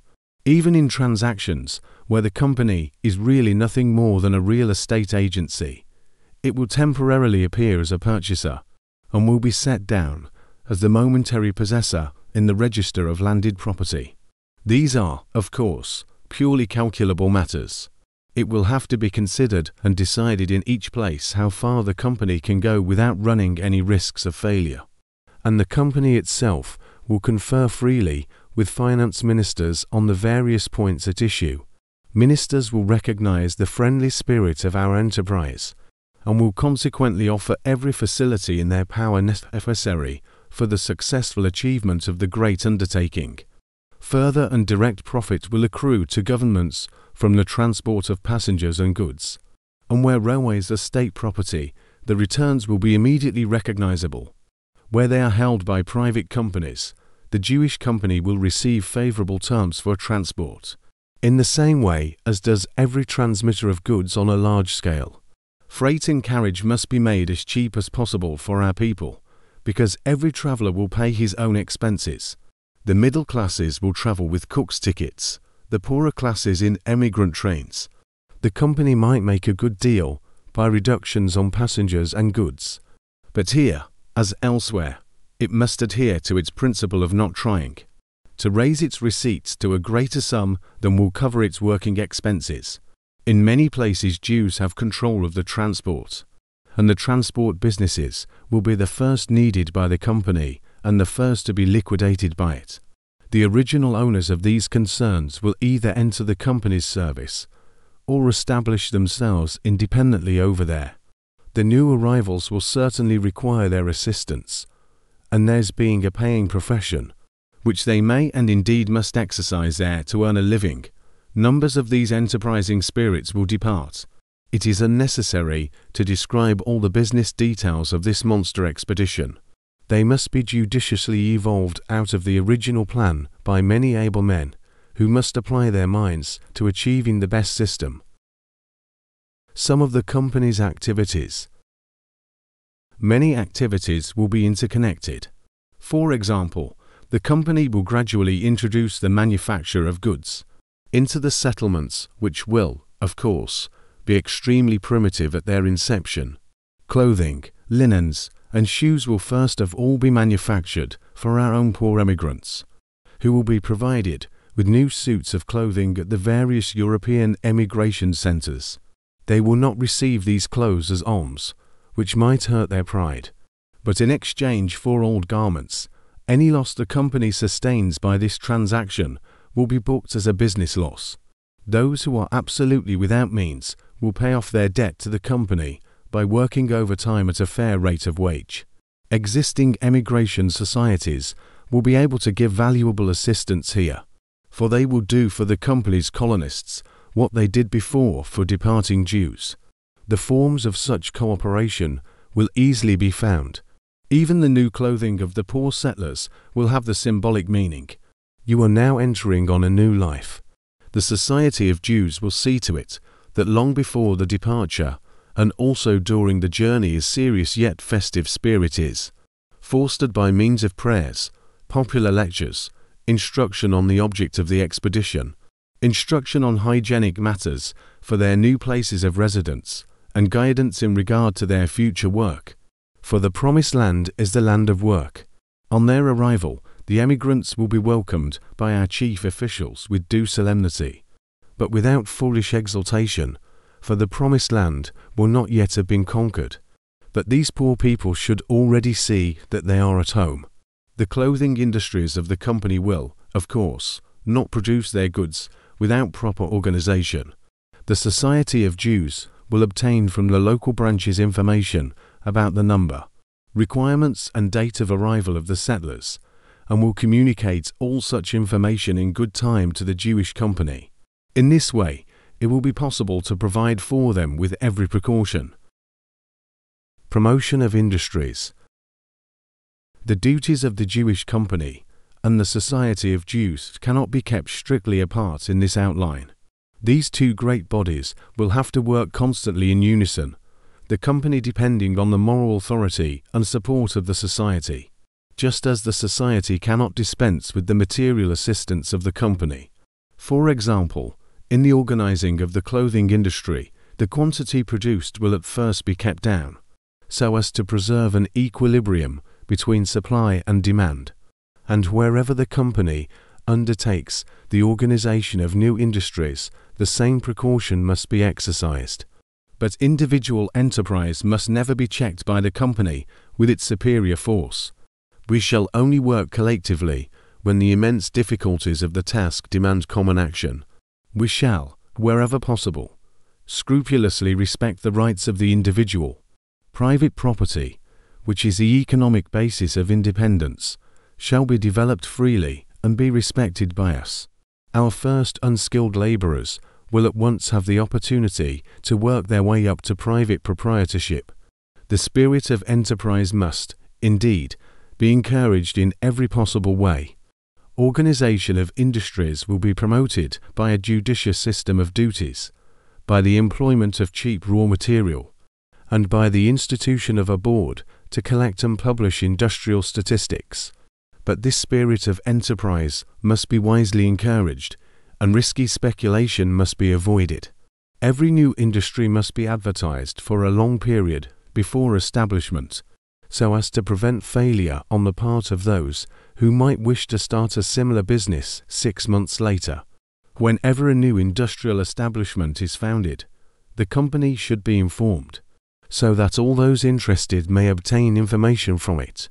Industrialists will be able to make use of centralized labor agencies, which will only receive a commission large enough to ensure their continuance. The industrialists might, for example, telegraph for 500 unskilled laborers for 3 days, 3 weeks, or 3 months. The labor agency would then collect these 500 unskilled laborers from every possible source and dispatch them at once to carry out the agricultural or industrial enterprise. Parties of workmen will thus be systematically drafted from place to place like a body of troops. These men will, of course, not be sweated, but will work only a 7-hour day, and, in spite of their change of locality, they will preserve their organization, work out their term of service, and receive commands, promotions, and pensions. Some establishments may, of course, be able to obtain their workmen from other sources, if they wish, but they will not find it easy to do so. The society will be able to prevent the introduction of non-Jewish work slaves by boycotting obstinate employers, by obstructing traffic, and by various other methods. The 7-hour workers will therefore have to be taken, and we shall thus bring our people, gradually, and without coercion, to adopt the normal 7-hour day. Settlement of skilled laborers. It is clear that what can be done for unskilled workers can be even more easily done for skilled laborers. These will work under similar regulations in the factories, and the Central Labor Agency will provide them when required. Independent operatives and small employers must be carefully taught on account of the rapid progress of scientific improvements, must acquire technical knowledge even if no longer very young men, must study the power of water and appreciate the forces of electricity. Independent workers must also be discovered and supplied by the Society's agency. The local branch will apply, for example, to the central office, "We want so many carpenters, locksmiths, glaziers, etc." The central office will publish this demand, and the proper men will apply there for the work.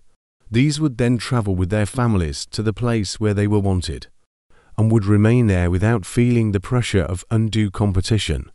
A permanent and comfortable home would thus be provided for them. Method of raising capital.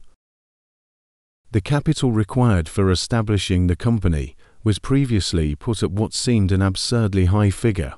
The amount actually necessary will be fixed by financiers and will in any case be a very considerable sum. There are 3 ways of raising this sum, all of which the Society will take under consideration.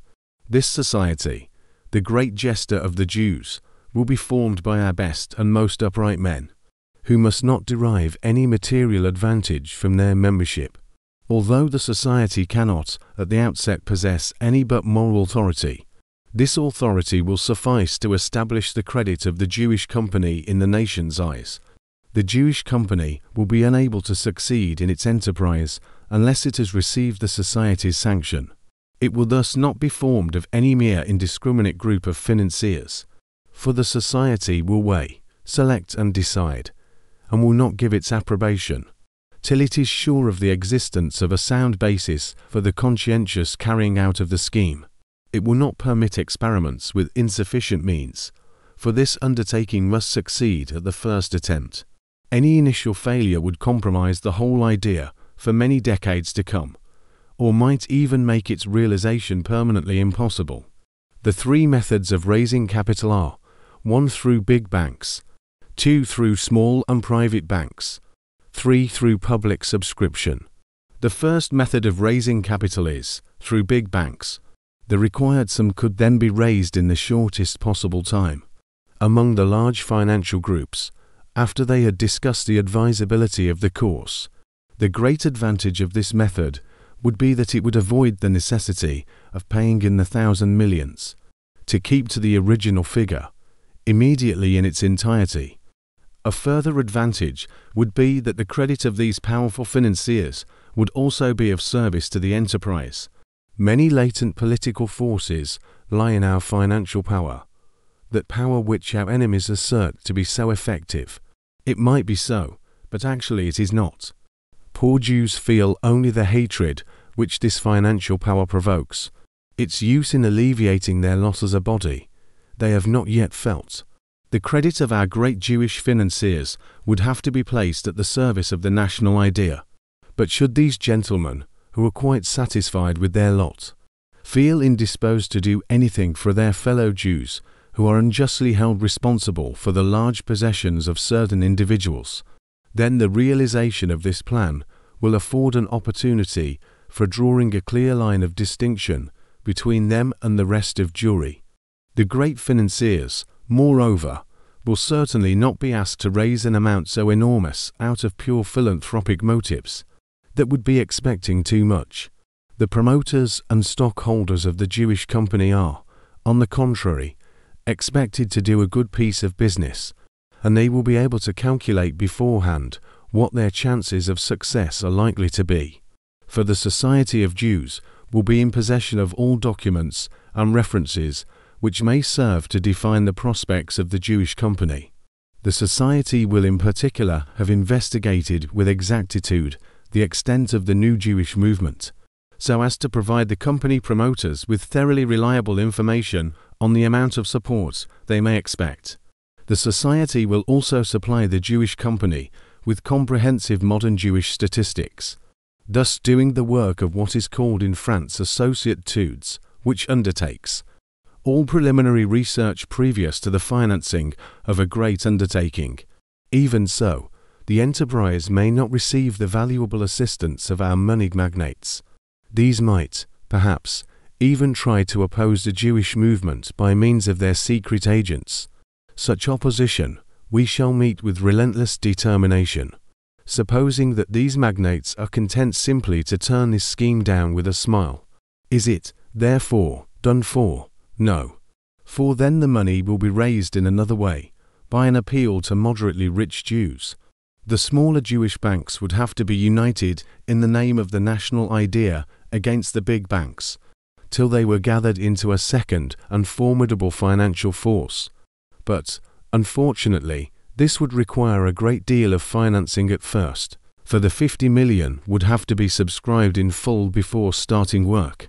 And, as this sum could only be raised very slowly, all sorts of banking business would have to be done and loans made during the first few years. It might even occur that, in the course of all these transactions, their original object would be forgotten. The moderately rich Jews would have created a new and large business, and Jewish emigration would be forgotten. The notion of raising money in this way is not by any means impracticable. The experiment of collecting Christian money to form an opposing force to the big banks has already been tried. That one could also oppose them with Jewish money has not been thought of until now. But these financial conflicts would bring about all sorts of crises. The countries in which they occurred would suffer, and anti-Semitism would become rampant. This method is therefore not to be recommended. I have merely suggested it, because it comes up in the course of the logical development of the idea. I also do not know whether smaller private banks would be willing to adopt it. In any case, even the refusal of moderately rich Jews would not put an end to the scheme. On the contrary, it would then have to be taken up in real earnest. The Society of Jews, whose members are not businessmen, might try to found the company on a national subscription. The company's capital might be raised, without the intermediary of a syndicate, by means of direct subscription on the part of the public. Not only poor Jews, but also Christians who wanted to get rid of them, would subscribe a small amount to this fund. A new and peculiar form of the plebiscite would thus be established, whereby each man who voted for this solution of the Jewish question would express his opinion by subscribing a stipulated amount. This stipulation would produce security. The funds subscribed would only be paid in as their sum total reached the required amount. Otherwise the initial payments would be returned. But if the whole of the required sum is raised by popular subscription, then each little amount would be secured by the great numbers of other small amounts. All this would, of course, need the express and definite assistance of interested governments. Ford local groups. Our transmigration. Previous chapters explained only how the emigration scheme might be carried out without creating any economic disturbance.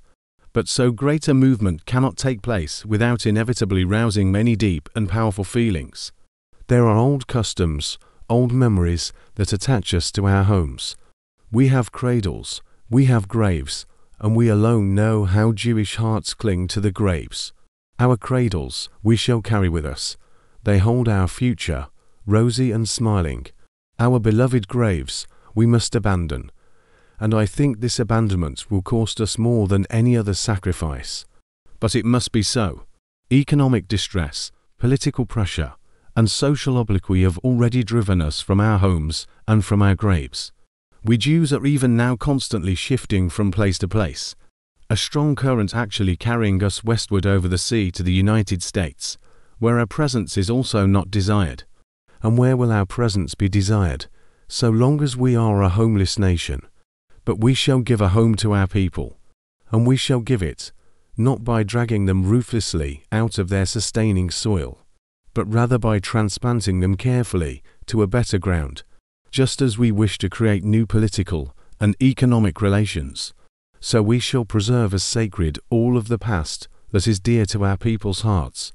Hence a few suggestions must suffice, as this part of my scheme will most probably be condemned as visionary. Yet even this is possible and real.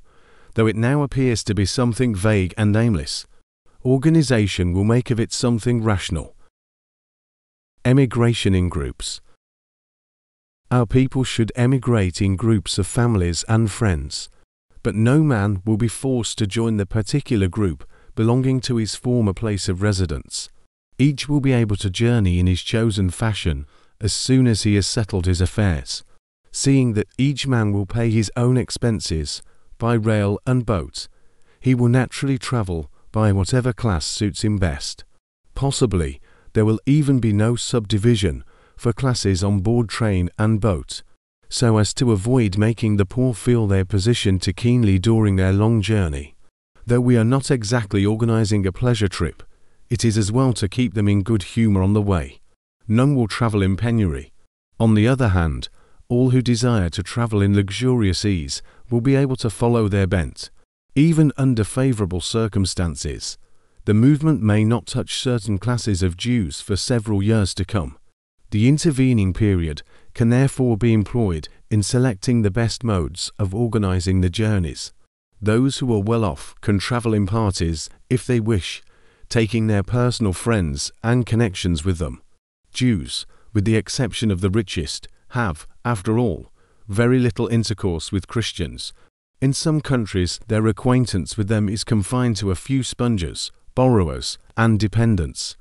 Of a better class of Christian, they know nothing. The ghetto continues though its walls are broken down. The middle classes will therefore make elaborate and careful preparations for departure. A group of travelers will be formed in each locality, large towns being divided into districts with a group in each district, who will communicate by means of representatives elected for the purpose. This division into districts need not be strictly adhered to. It is merely intended to alleviate the discomfort and homesickness of the poor during their journey outwards. Everybody is free to travel either alone or attached to any local group he prefers. The conditions of travel, regulated according to classes, will apply to all alike. Any sufficiently numerous traveling party can charter a special train and special boat from the company. The company's housing agency will provide quarters for the poorest on their arrival.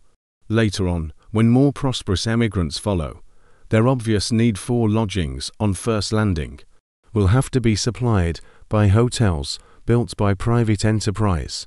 Some of these more prosperous colonists will, indeed, have built their houses before becoming permanent settlers, so that they will merely move from an old home into a new one. It would be an affront to our intelligent elements to point out everything that they have to do. Every man who attaches himself to the national idea will know how to spread it, and how to make it real within his sphere of influence. We shall first of all ask for the cooperation of our rabbis. Our rabbis. Every group will have its rabbi, traveling with his congregation. Local groups will afterwards form voluntarily about their rabbi, and each locality will have its spiritual leader. Our rabbis, on whom we especially call, will devote their energies to the service of our idea, and will inspire their congregations by preaching it from the pulpit. They will not need to address special meetings for the purpose.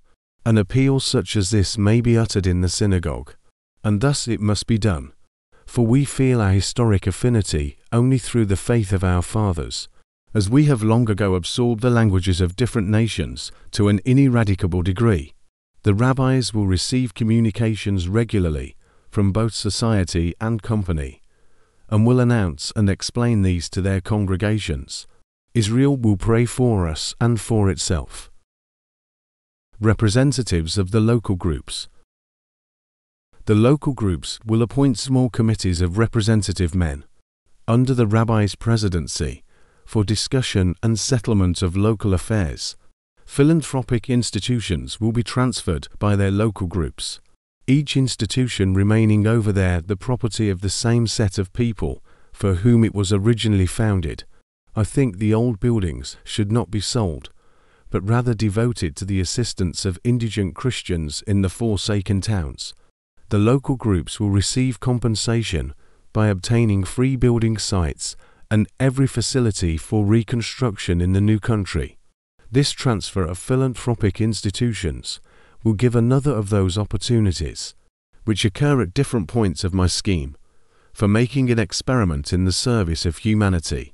Our present unsystematic private philanthropy does little good in proportion to the great expenditure it involves, but these institutions can and must form part of a system by which they will eventually supplement one another.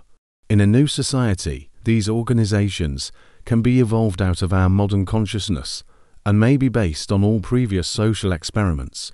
This matter is of great importance to us on account of our large number of paupers. The weaker characters among us, discouraged by external pressure, spoilt by the soft-hearted charity of our rich men, easily sink until they take to begging. The society, supported by the local groups, will give greatest attention to popular education with regard to this particular. It will create a fruitful soil for many powers which now wither uselessly away. Whoever shows a genuine desire to work will be suitably employed. Beggars will not be endured.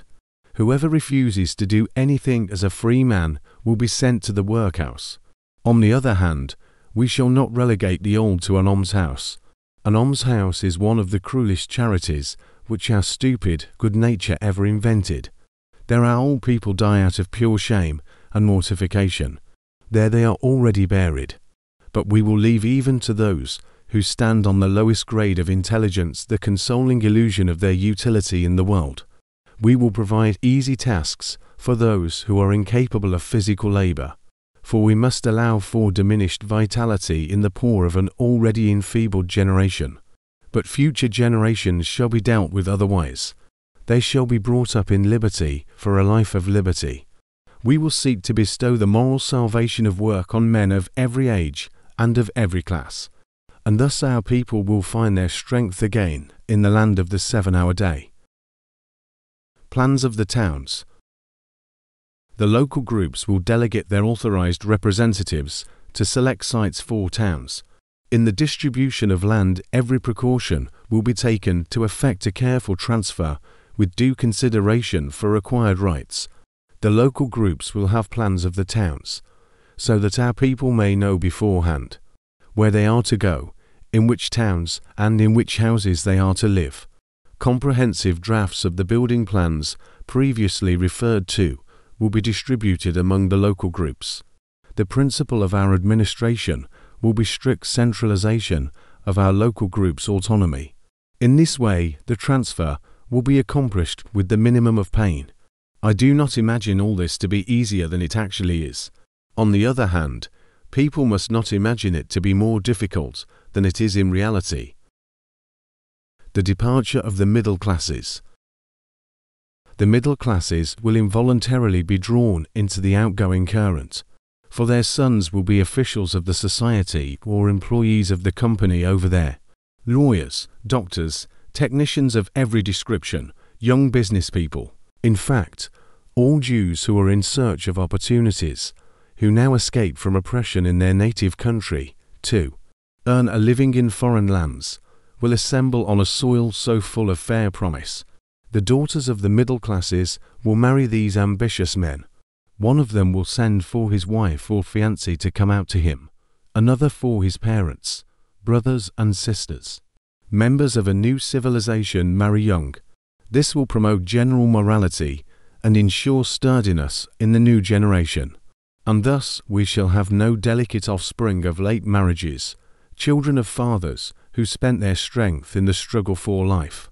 Every middle-class emigrant will draw more of his kind after him. The bravest will naturally get the best out of the new world. But there we seem undoubtedly to have touched on the crucial difficulty of my plan. Even if we succeeded in opening a world discussion on the Jewish question in a serious manner, even if this debate led us to a positive conclusion that the Jewish state were necessary to the world, even if the powers assisted us in acquiring a sovereignty over a strip of territory, how are we to transport masses of Jews without undue compulsion from their present homes to this new country? Their emigration is surely intended to be voluntary. The phenomenon of multitudes. Great exertions will hardly be necessary to spur on the movement. Anti-Semites provide the requisite impetus. They need only do what they did before, and then they will create a desire to emigrate where it did not previously exist, and strengthen it where it existed before. Jews who now remain in anti-Semitic countries do so chiefly because even those among them who are most ignorant of history know that numerous changes of residence in bygone centuries never brought them any permanent good. Any land which welcomed the Jews today, and offered them even fewer advantages than that which the Jewish state would guarantee them, would immediately attract a great influx of our people. The poorest, who have nothing to lose, would drag themselves there. But I maintain, and every man may ask himself whether I am not right, that the pressure weighing on us arouses a desire to emigrate even among prosperous strata of society. Now our poorest strata alone would suffice to found a state. These form the strongest human material for acquiring a land, because a little despair is indispensable to the formation of a great undertaking.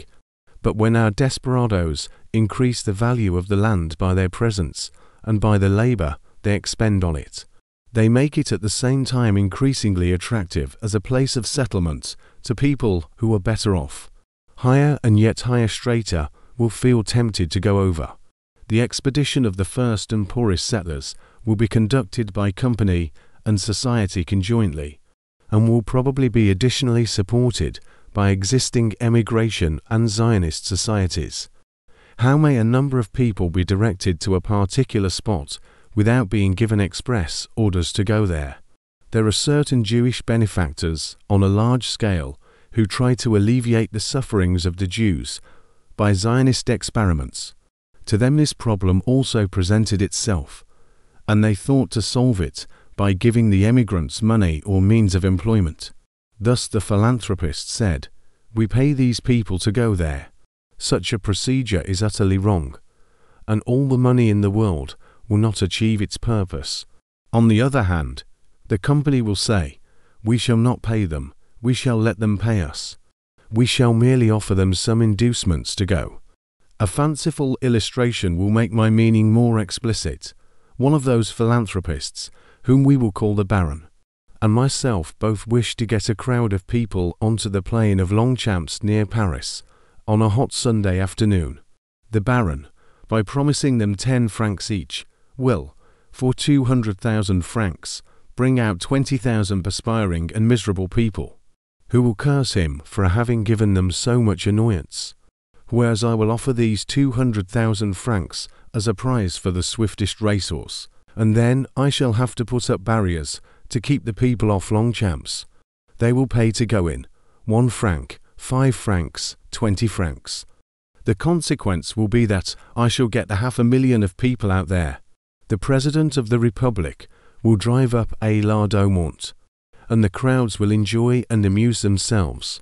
Most of them will think it an agreeable walk in the open air in spite of heat and dust, and I shall have made by my 200,000 francs about 1 million in entrance money and taxes on gaming. I shall get the same people out there whenever I like, but the Baron will not on any account. I will give a more serious illustration of the phenomenon of multitudes where they are earning a livelihood. Let any man attempt to cry through the streets of a town.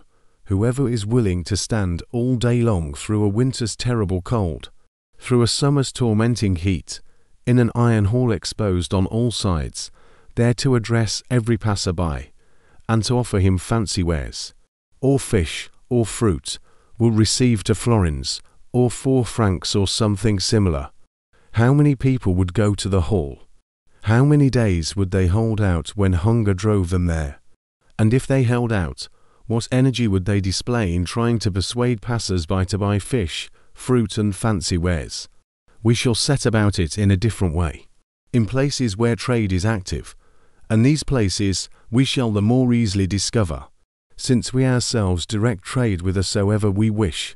In these places we shall build large halls, and call them markets.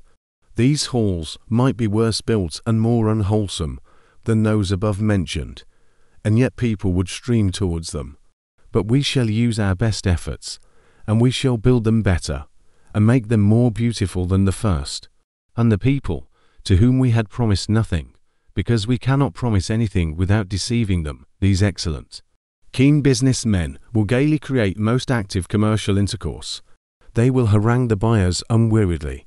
They will stand on their feet, and scarcely think of fatigue. They will hurry off at dawn, so as to be first on the spot. They will form unions, cartels, anything to continue bread-winning undisturbed. And if they find at the end of the day that all their hard work has produced only 1 florin, 50 kreuzer, or 3 francs, or something similar, they will yet look forward hopefully to the next day, which may, perhaps, bring them better luck. We have given them hope. Would anyone ask whence the demand comes, which creates the market? Is it really necessary to tell them again? I pointed out that by means of the system assistance par le travail, the return could be increased 15-fold. 1 million would produce 15 millions, and 1,000 millions, 15,000 millions. This may be the case on a small scale. Is it so on a large one? Capital surely yields a return diminishing in inverse ratio to its own growth.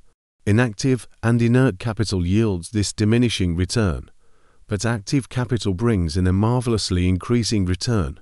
Herein lies the social question. Am I stating a fact? I call on the richest Jews as witnesses of my veracity. Why do they carry on so many different industries? Why do they send men to work underground and to raise coal amid terrible dangers for meagre pay? I cannot imagine this to be pleasant, even for the owners of the mines. For I do not believe that capitalists are heartless, and I do not pretend that I believe it. My desire is not to accentuate, but to smooth differences. Is it necessary to illustrate the phenomenon of multitudes and their concentration on a particular spot by references to pious pilgrimages? I do not want to hurt anyone's religious sensibility by words which might be wrongly interpreted.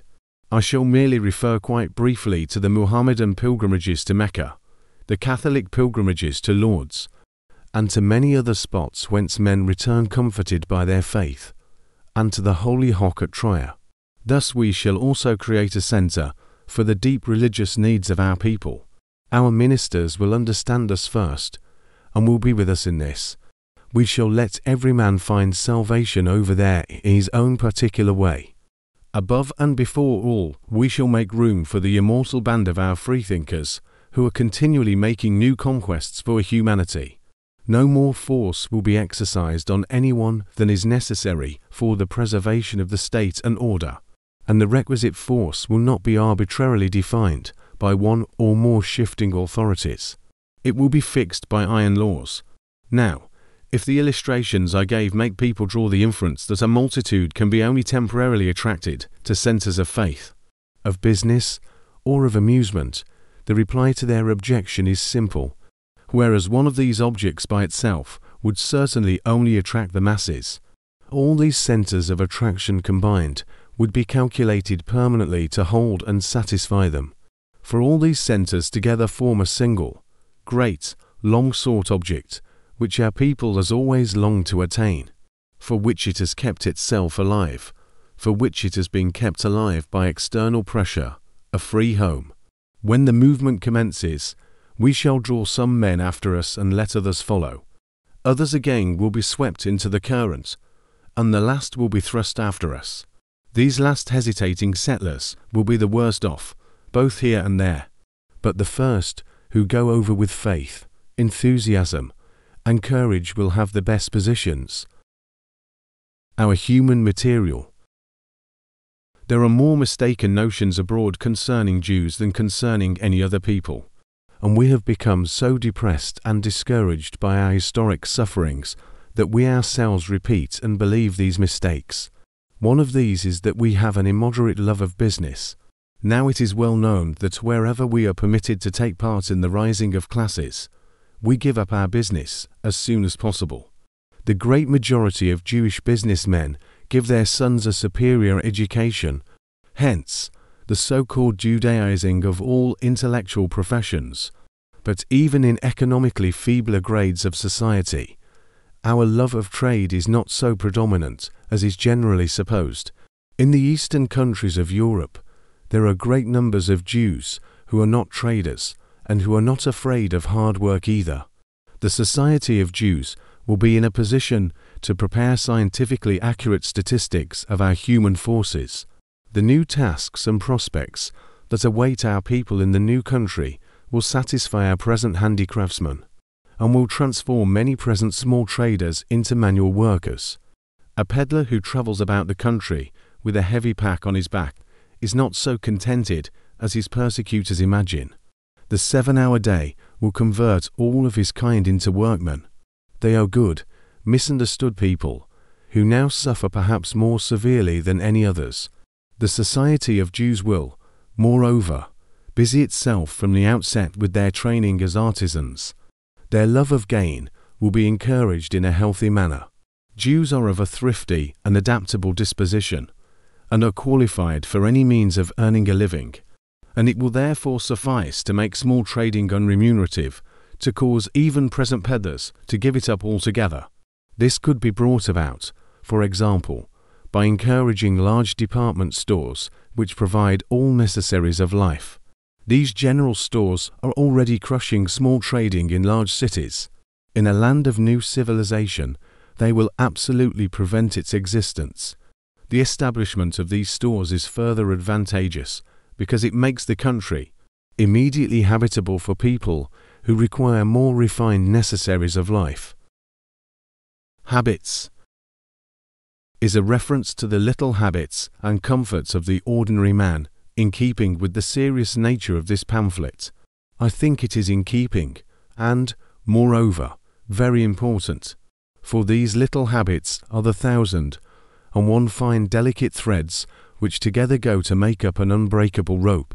Here certain limited notions must be set aside. Whoever has seen anything of the world knows that just these little daily customs can easily be transplanted everywhere. The technical contrivances of our day, which this scheme intends to employ in the service of humanity, have heretofore been principally used for our little habits. There are English hotels in Egypt and on the mountain crest in Switzerland, Vienna cafes in South Africa, French theatres in Russia, German operas in America, and best Bavarian beer in Paris. When we journey out of Egypt again, we shall not leave the flesh pots behind. Every man will find his customs again in the local groups, but they will be better, more beautiful, and more agreeable than before. 5. Society of Jews and Jewish State. Negotiorum Gestio. This pamphlet is not intended for lawyers. I can therefore touch only cursorily, as on so many other things, upon my theory of the legal basis of a state. I must, nevertheless, lay some stress on my new theory, which could be maintained, I believe, even in discussion with men well versed in jurisprudence. According to Rousseau's now antiquated view, a state is formed by a social contract. Rousseau held that the conditions of this contract are so precisely defined by the nature of the agreement that the slightest alteration would make them null and void. The consequence is that, even where they are not expressly stated, they are everywhere identical and everywhere tacitly accepted and recognized, etc. A logical and historic refutation of Rousseau's theory was never, nor is now, difficult, however terrible and far-reaching its effects may have been. The question whether a social contract with conditions not expressly stated, yet unalterable, existed before the framing of a constitution, is of no practical interest to states under modern forms of government. The legal relationship between government and citizen is in any case clearly established now, but previous to the framing of a constitution, and during the creation of a new state, these principles assume great practical importance. We know and see for ourselves that states still continue to be created. Colonies secede from the mother country. Vassals fall away from their suzerain. Newly opened territories are immediately formed into free states. It is true that the Jewish state is conceived as a peculiarly modern structure on an unspecified territory, But a state is formed, not by pieces of land, but rather by a number of men united under sovereign rule. The people is the subjective, land the objective foundation of a state, and the subjective basis is the more important of the two. One sovereignty, for example, which has no objective basis at all, is perhaps the most respected one in the world. I refer to the sovereignty of the Pope. The theory of rationality is the one at present accepted in political science. This theory suffices to justify the creation of a state, and cannot be historically refuted in the same way as the theory of a contract. Insofar as I am concerned only with the creation of a Jewish state, I am well within the limits of the theory of rationality. But when I touch upon the legal basis of the state, I have exceeded them.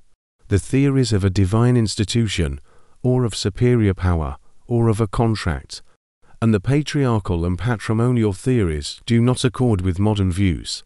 The legal basis of a state is sought either too much within men, patriarchal theory, and theories of superior force and contract, or too far above them, divine institution, or too far below them, objective patrimonial theory. The theory of rationality, for this question conveniently and carefully unanswered, but a question which has seriously occupied doctors of jurisprudence in every age, cannot be an absolutely idle one. As a matter of fact, a mixture of human and superhuman goes to the making of a state. Some legal basis is indispensable to explain the somewhat oppressive relationship which subjects occasionally stand to rulers. I believe it is to be found in the Negotiarum Gestio, wherein the body of citizens represents the Dominus Negotiarum, and the government represents the Gesta. The Romans, with their marvellous sense of justice, produced that noble masterpiece, the Negotiarum Gestio. When the property of an oppressed person is in danger, any man may step forward to save it. This man is the Gesta, the director of affairs, not strictly his own. He has received no warrant, that is, no human warrant. Higher obligations authorize him to act. The higher obligations may be formulated in different ways for the state, and so as to respond to individual degrees of culture attained by a growing general power of comprehension. The Gestio is intended to work for the good of the Dominus, the people, to whom the Gesta himself belongs. The Gesta administers property, of which he is joint owner. His joint proprietorship teaches him what urgency would warrant his intervention, and would demand his leadership in peace or war. But under no circumstances is his authority valid qua joint proprietorship. The consent of the numerous joint owners is even under most favourable conditions a matter of conjecture. A state is created by a nation's struggle for existence. In any such struggle, it is impossible to obtain proper authority in circumstantial fashion beforehand. In fact, any previous attempt to obtain a regular decision from the majority would probably ruin the undertaking from the outset, for internal schisms would make the people defenceless against external dangers. We cannot all be of one mind. The Gesta will therefore simply take the leadership into his hands and march in the van. The action of the Gesta of the state is sufficiently warranted if the common cause is in danger, and the Dominus is prevented, either by want of will or by some other reason, from helping itself. But the Gesta becomes similar to the Dominus by his intervention, and is bound by the agreement quasi ex contractu. This is the legal relationship existing before, or, more correctly, created simultaneously with the state. The Gesta thus becomes answerable for every form of negligence, even for the failure of business undertakings, and the neglect of such affairs as are intimately connected with them, etc. I shall not further enlarge on the Negotiarum Gestio, but rather leave it to the state, else it would take us too far from the main subject. One remark only. Business management, if it is approved by the owner, is just as effectual if it had originally been carried on by his authority. And how does all this affect our case? The Jewish people are at present prevented by the diaspora from conducting their political affairs themselves. Besides, they are in a condition of more or less severe distress in many parts of the world. They need, above all things, a jester. This jester cannot, of course, be a single individual. Such a one would either make himself ridiculous, or, seeing that he would appear to be working for his own interests, contemptible. The jester of the Jews must therefore be a body corporate, and that is the Society of Jews. The jester of the Jews. This organ of the national movement, the nature and functions of which we are at last dealing with, will, in fact, be created before everything else. Its formation is perfectly simple. It will take shape among those energetic Jews to whom I imparted my scheme in London. B. The Society will have scientific and political tasks, for the founding of a Jewish state, as I conceive it, presupposes the application of scientific methods. We cannot journey out of Egypt today in the primitive fashion of ancient times. We shall previously obtain an accurate account of our number and strength. The undertaking of that great and ancient jester of the Jews in primitive days bears much the same relation to ours that some wonderful melody bears to a modern opera. We are playing the same melody with many more violins, flutes, harps, violoncellos, and bass viols, with electric light, decorations, choirs, beautiful costumes, and with the first singers of their day. This pamphlet is intended to open a general discussion on the Jewish question. Friends and foes will take part in it, but it will no longer, I hope, take the form of violent abuse or of sentimental vindication, but of a debate, practical, large, earnest, and political. The Society of Jews will gather all available declarations of statesmen, parliaments, Jewish communities, societies, whether expressed in speeches or writings, in meetings, newspapers or books. Thus the Society will find out for the first time whether the Jews really wish to go to the Promised Land, and whether they must go there. Every Jewish community in the world will send contributions to the Society towards a comprehensive collection of Jewish statistics. Further tasks, such as investigation by experts of the new country and its natural resources, the uniform planning of migration and settlement, preliminary work for legislation and administration, etc., must be rationally evolved out of the original scheme. Externally, the Society will attempt, as I explained before in the general part, to be acknowledged as a state-forming power. The free assent of many Jews will confer on it the requisite authority in its relations with governments.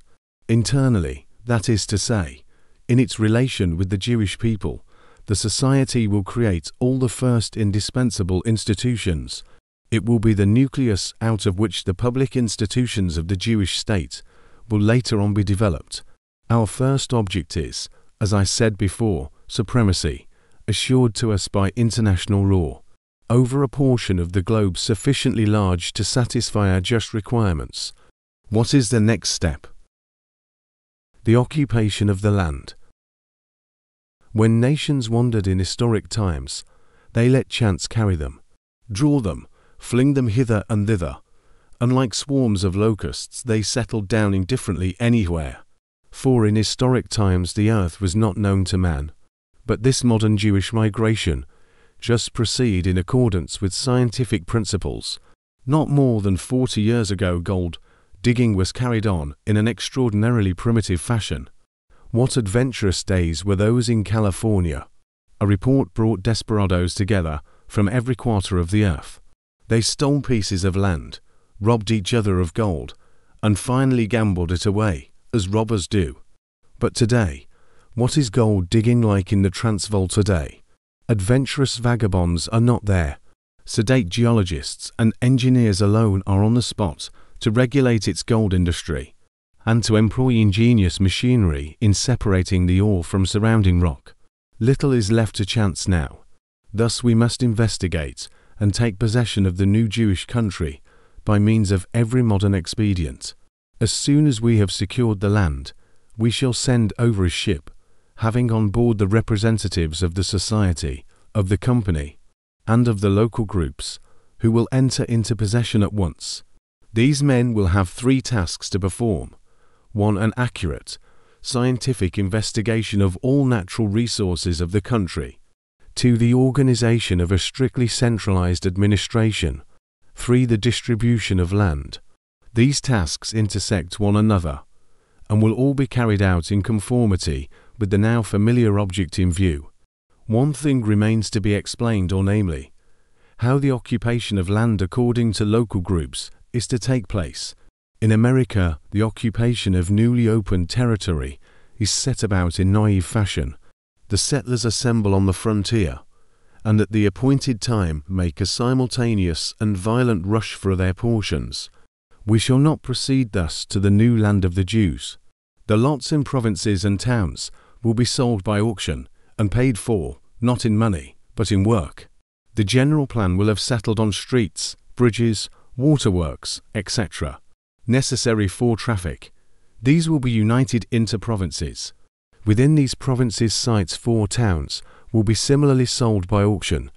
The local groups will pledge themselves to carry the business property through, and will cover the cost by means of self-imposed assessments. The society will be in a position to judge whether the local groups are not venturing on sacrifices too great for their means. The large communities will receive large sites for their activity. Great sacrifices will thus be rewarded by the establishment of universities, technical schools, academies, research institutes, etc.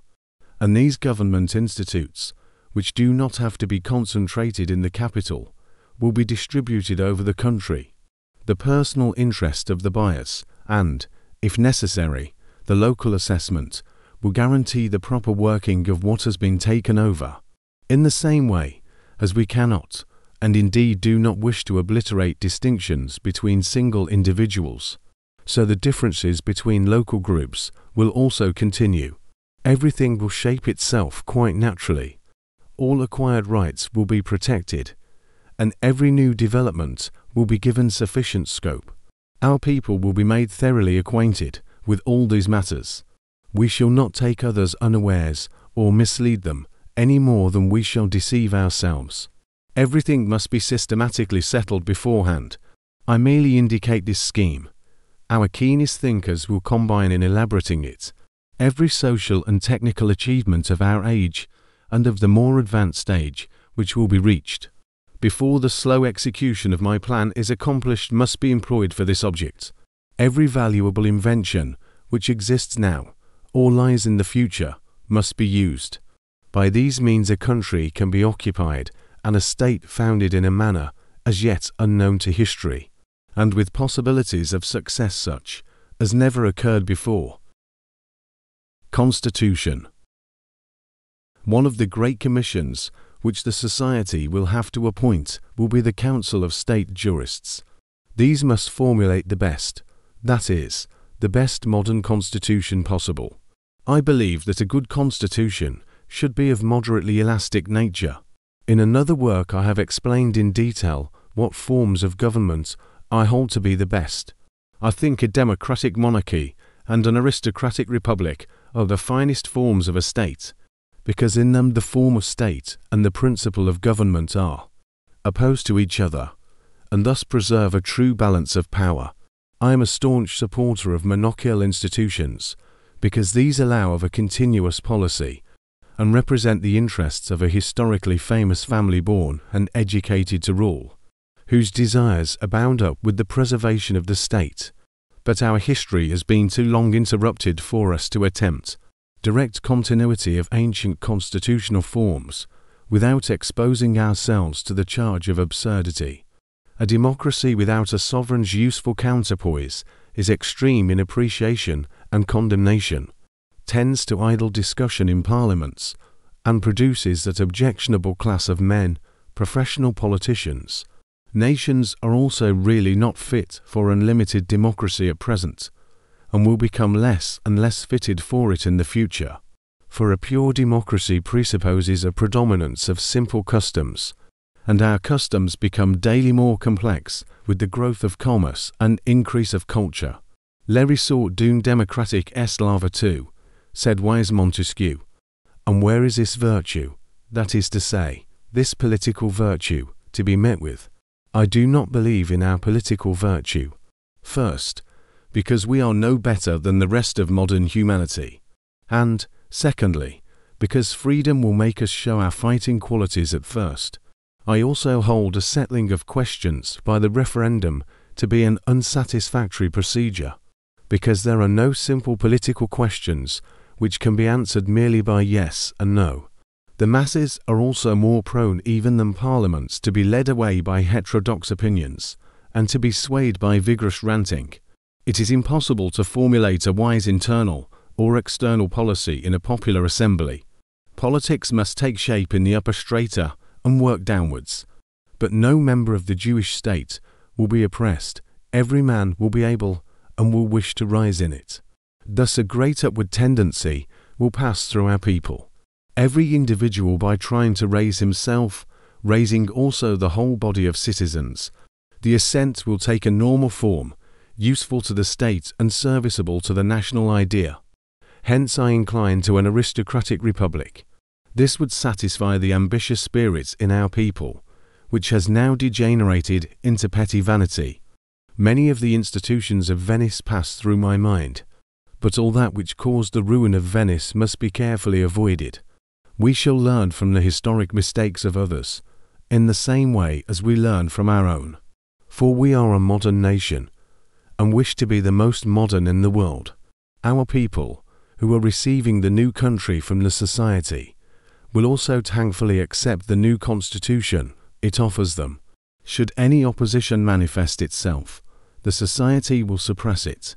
The society cannot permit the exercise of its functions to be interpreted by short-sighted or ill-disposed individuals. Language. It might be suggested that our want of a common current language would present difficulties. We cannot converse with one another in Hebrew.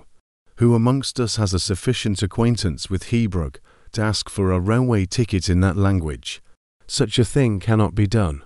Yet the difficulty is very easily circumvented. Every man can preserve the language in which his thoughts are at home. Switzerland affords a conclusive proof of the possibility of a federation of tongues. We shall remain in the new country what we now are here, and we shall never cease to cherish with sadness the memory of the native land out of which we have been driven. We shall give up using those miserable stunted jargons, those ghetto languages which we still employ, for these were the stealthy tongues of prisoners.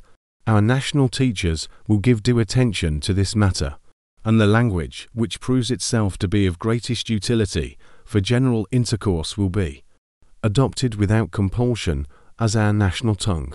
Our community of race is peculiar and unique, for we are bound together only by the faith of our fathers. Theocracy. Shall we end by having a theocracy? No, indeed, faith unites us, knowledge gives us freedom. We shall therefore prevent any theocratic tendencies from coming to the fore on the part of our priesthood. We shall keep our priests within the confines of their temples in the same way, as we shall keep our professional army within the confines of their barracks. Army and priesthood shall receive as high as their valuable functions deserve, but they must not interfere in the administration of the state, which confers distinction upon them, else they will conjure up difficulties without and within. Every man will be as free and undisturbed in his faith or his disbelief as he is in his nationality, and if it should occur that men of other creeds and different nationalities come to live amongst us, we should accord them honourable protection and equality before the law. We have learnt toleration in Europe.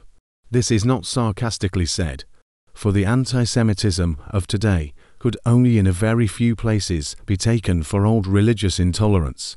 It is for the most part a movement among civilized nations by which they try to chase away the spectres of their own past.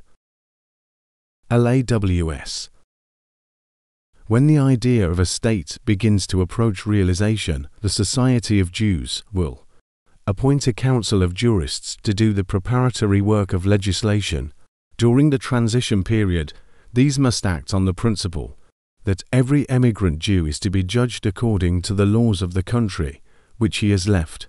but they must try to bring about a unification of these various laws to form a modern system of legislation based on the best portions of previous systems.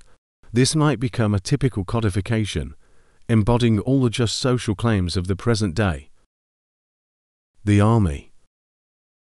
The Jewish state is conceived as a neutral one. It will therefore require only a professional army, equipped, of course, with every requisite of modern warfare to preserve order internally and externally. The flag. We have no flag, and we need one. If we desire to lead many men, we must raise a symbol above their heads. I would suggest a white flag with 7 golden stars. The white field symbolizes our pure new life. The stars are the 7 golden hours of our working day, for we shall march into the promised land carrying the badge of honor. Reciprocity and extradition treaties.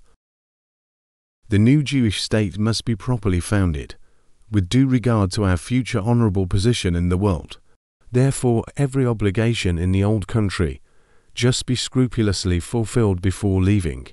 The Society of Jews and the Jewish Company will grant cheap passage and certain advantages in settlement to those only who can present an official testimonial from the local authorities, certifying that they have left their affairs in good order.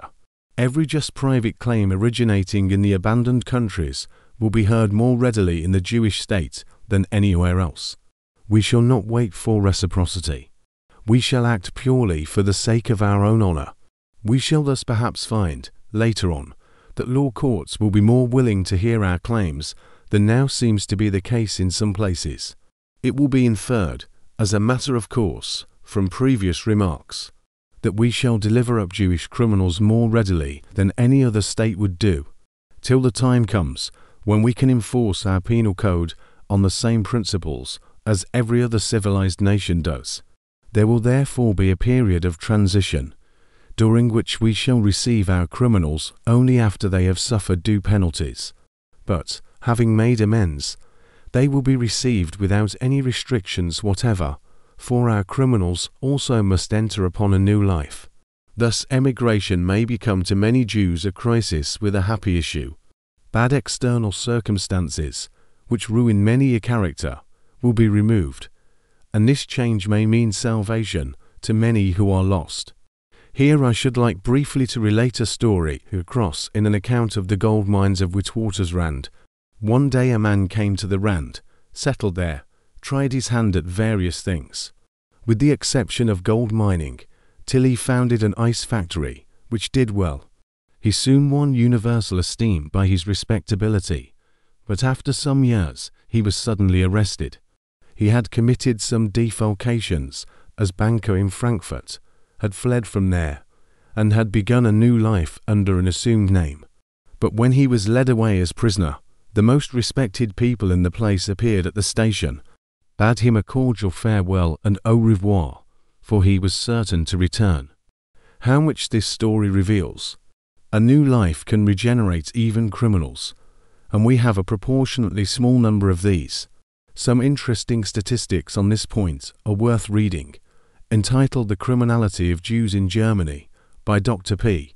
Nathan of Berlin, who was commissioned by the Society for Defense Against Anti-Semitism to make a collection of statistics based on official returns. It is true that this pamphlet, which teems with figures, has been prompted, as many another defense, by the error that anti-Semitism can be refuted by reasonable arguments. We are probably disliked as much for our gifts as we are for our faults. Benefits of the emigration of the Jews. I imagine that governments will, either voluntarily or under pressure from the anti-Semites, pay certain attention to this scheme, and they may perhaps actually receive it here and there with a sympathy, which they will also show to the Society of Jews. For the emigration, which I suggest, will not create any economic crisis. Such crises as would follow everywhere in consequence of Jew baiting would rather be prevented by the carrying out of my plan.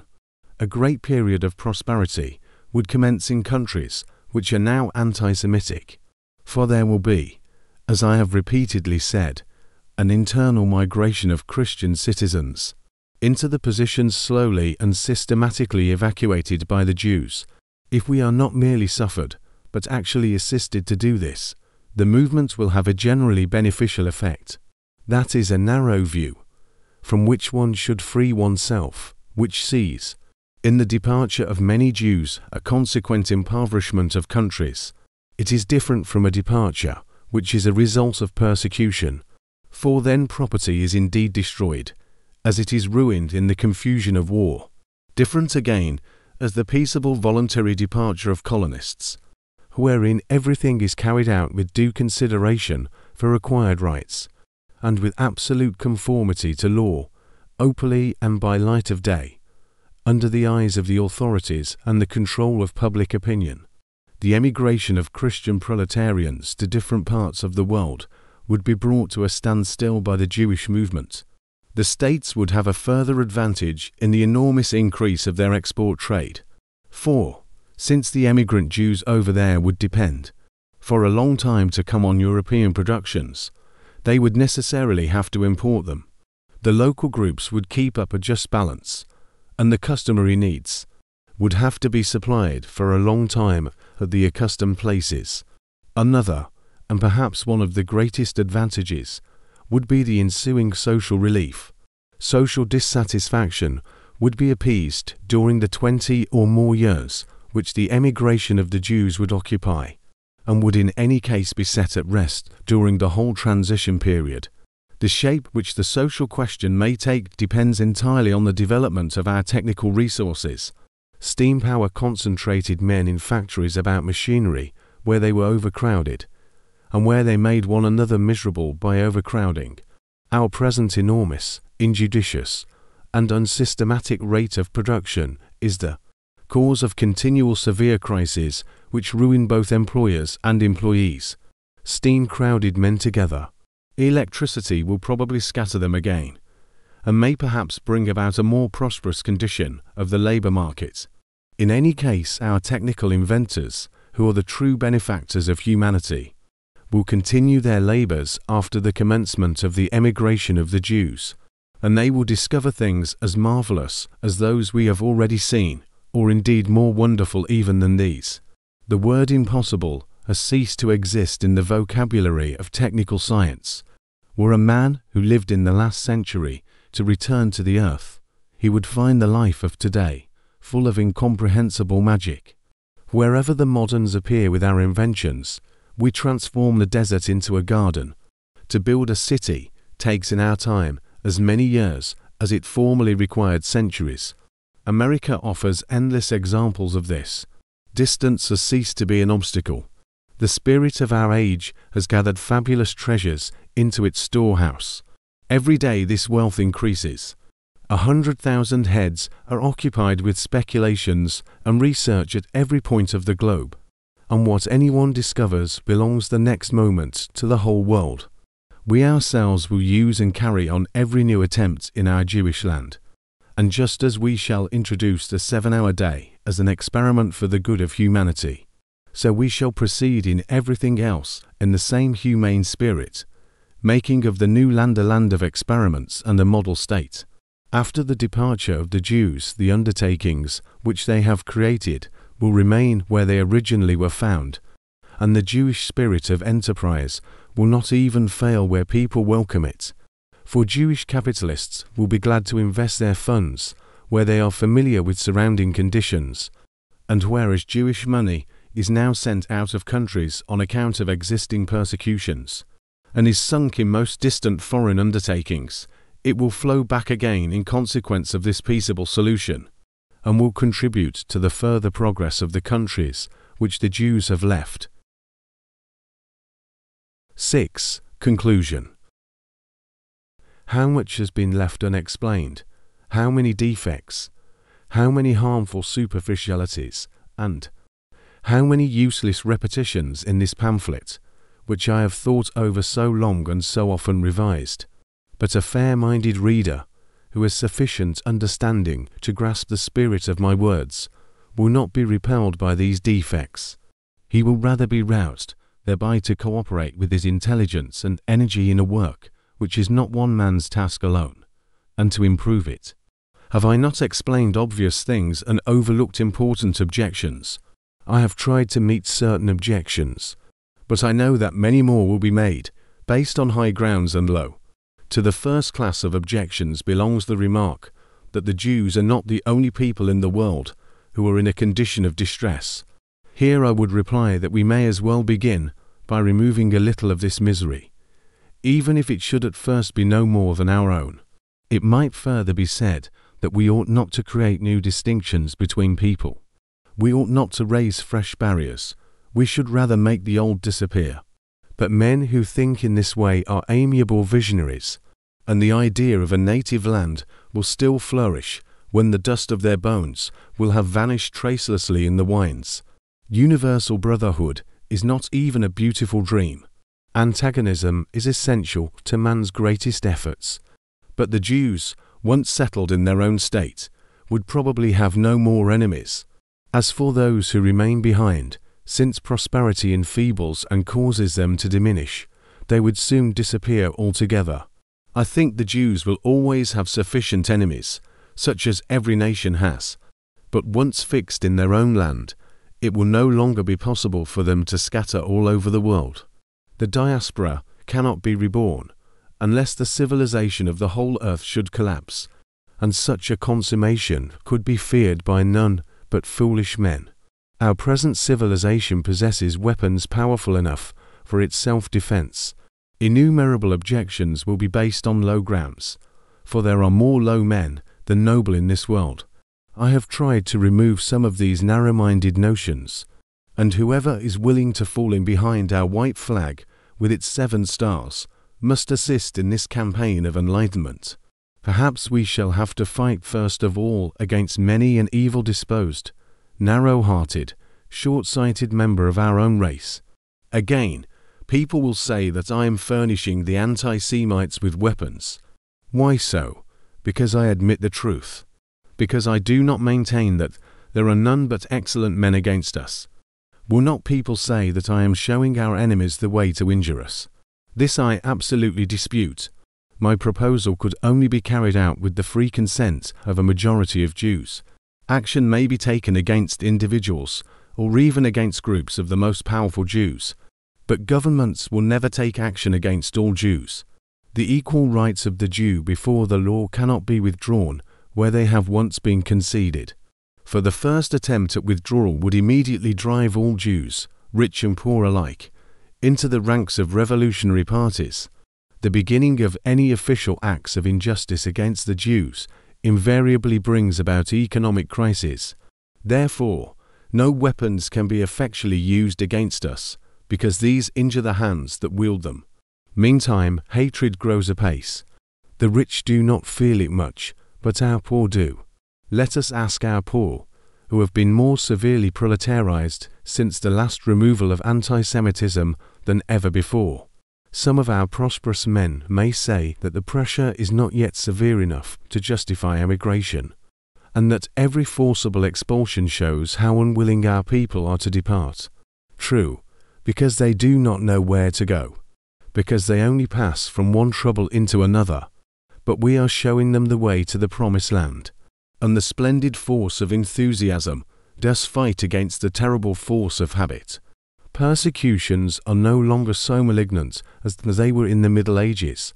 True, but our sensitiveness has increased, so that we feel no diminution in our sufferings.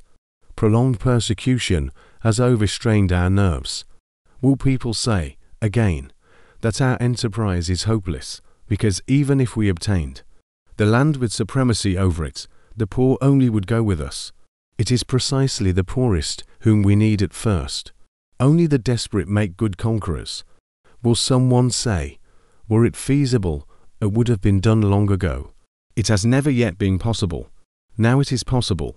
100, or even 50 years ago, it would have been nothing more than a dream. Today it may become a reality. Our rich, who have a pleasurable acquaintance with all our technical achievements, know full well how much money can do. And thus it will be, just the poor and simple, who do not know what power man already exercises, over the forces of nature. Just these will have the firmest faith in the new message, for these have never lost their hope of the promised land. Here it is, fellow Jews, neither fable nor deception. Every man may test its reality for himself, for every man will carry over with him a portion of the promised land, one in his head, another in his arms, another in his acquired possessions. Now, all this may appear to be an interminably long affair, even in the most favorable circumstances. Many years might elapse before the commencement of the foundation of the state. In the meantime, Jews in 1,000 different places would suffer insults, mortifications, abuse, blows, depredation, and death. No, if we only begin to carry out the plans, anti-Semitism would stop at once and forever. For it is the conclusion of peace. The news of the formation of our Jewish company will be carried in a single day to the remotest ends of the earth by the lightning speed of our telegraph wires, and immediate relief will ensue.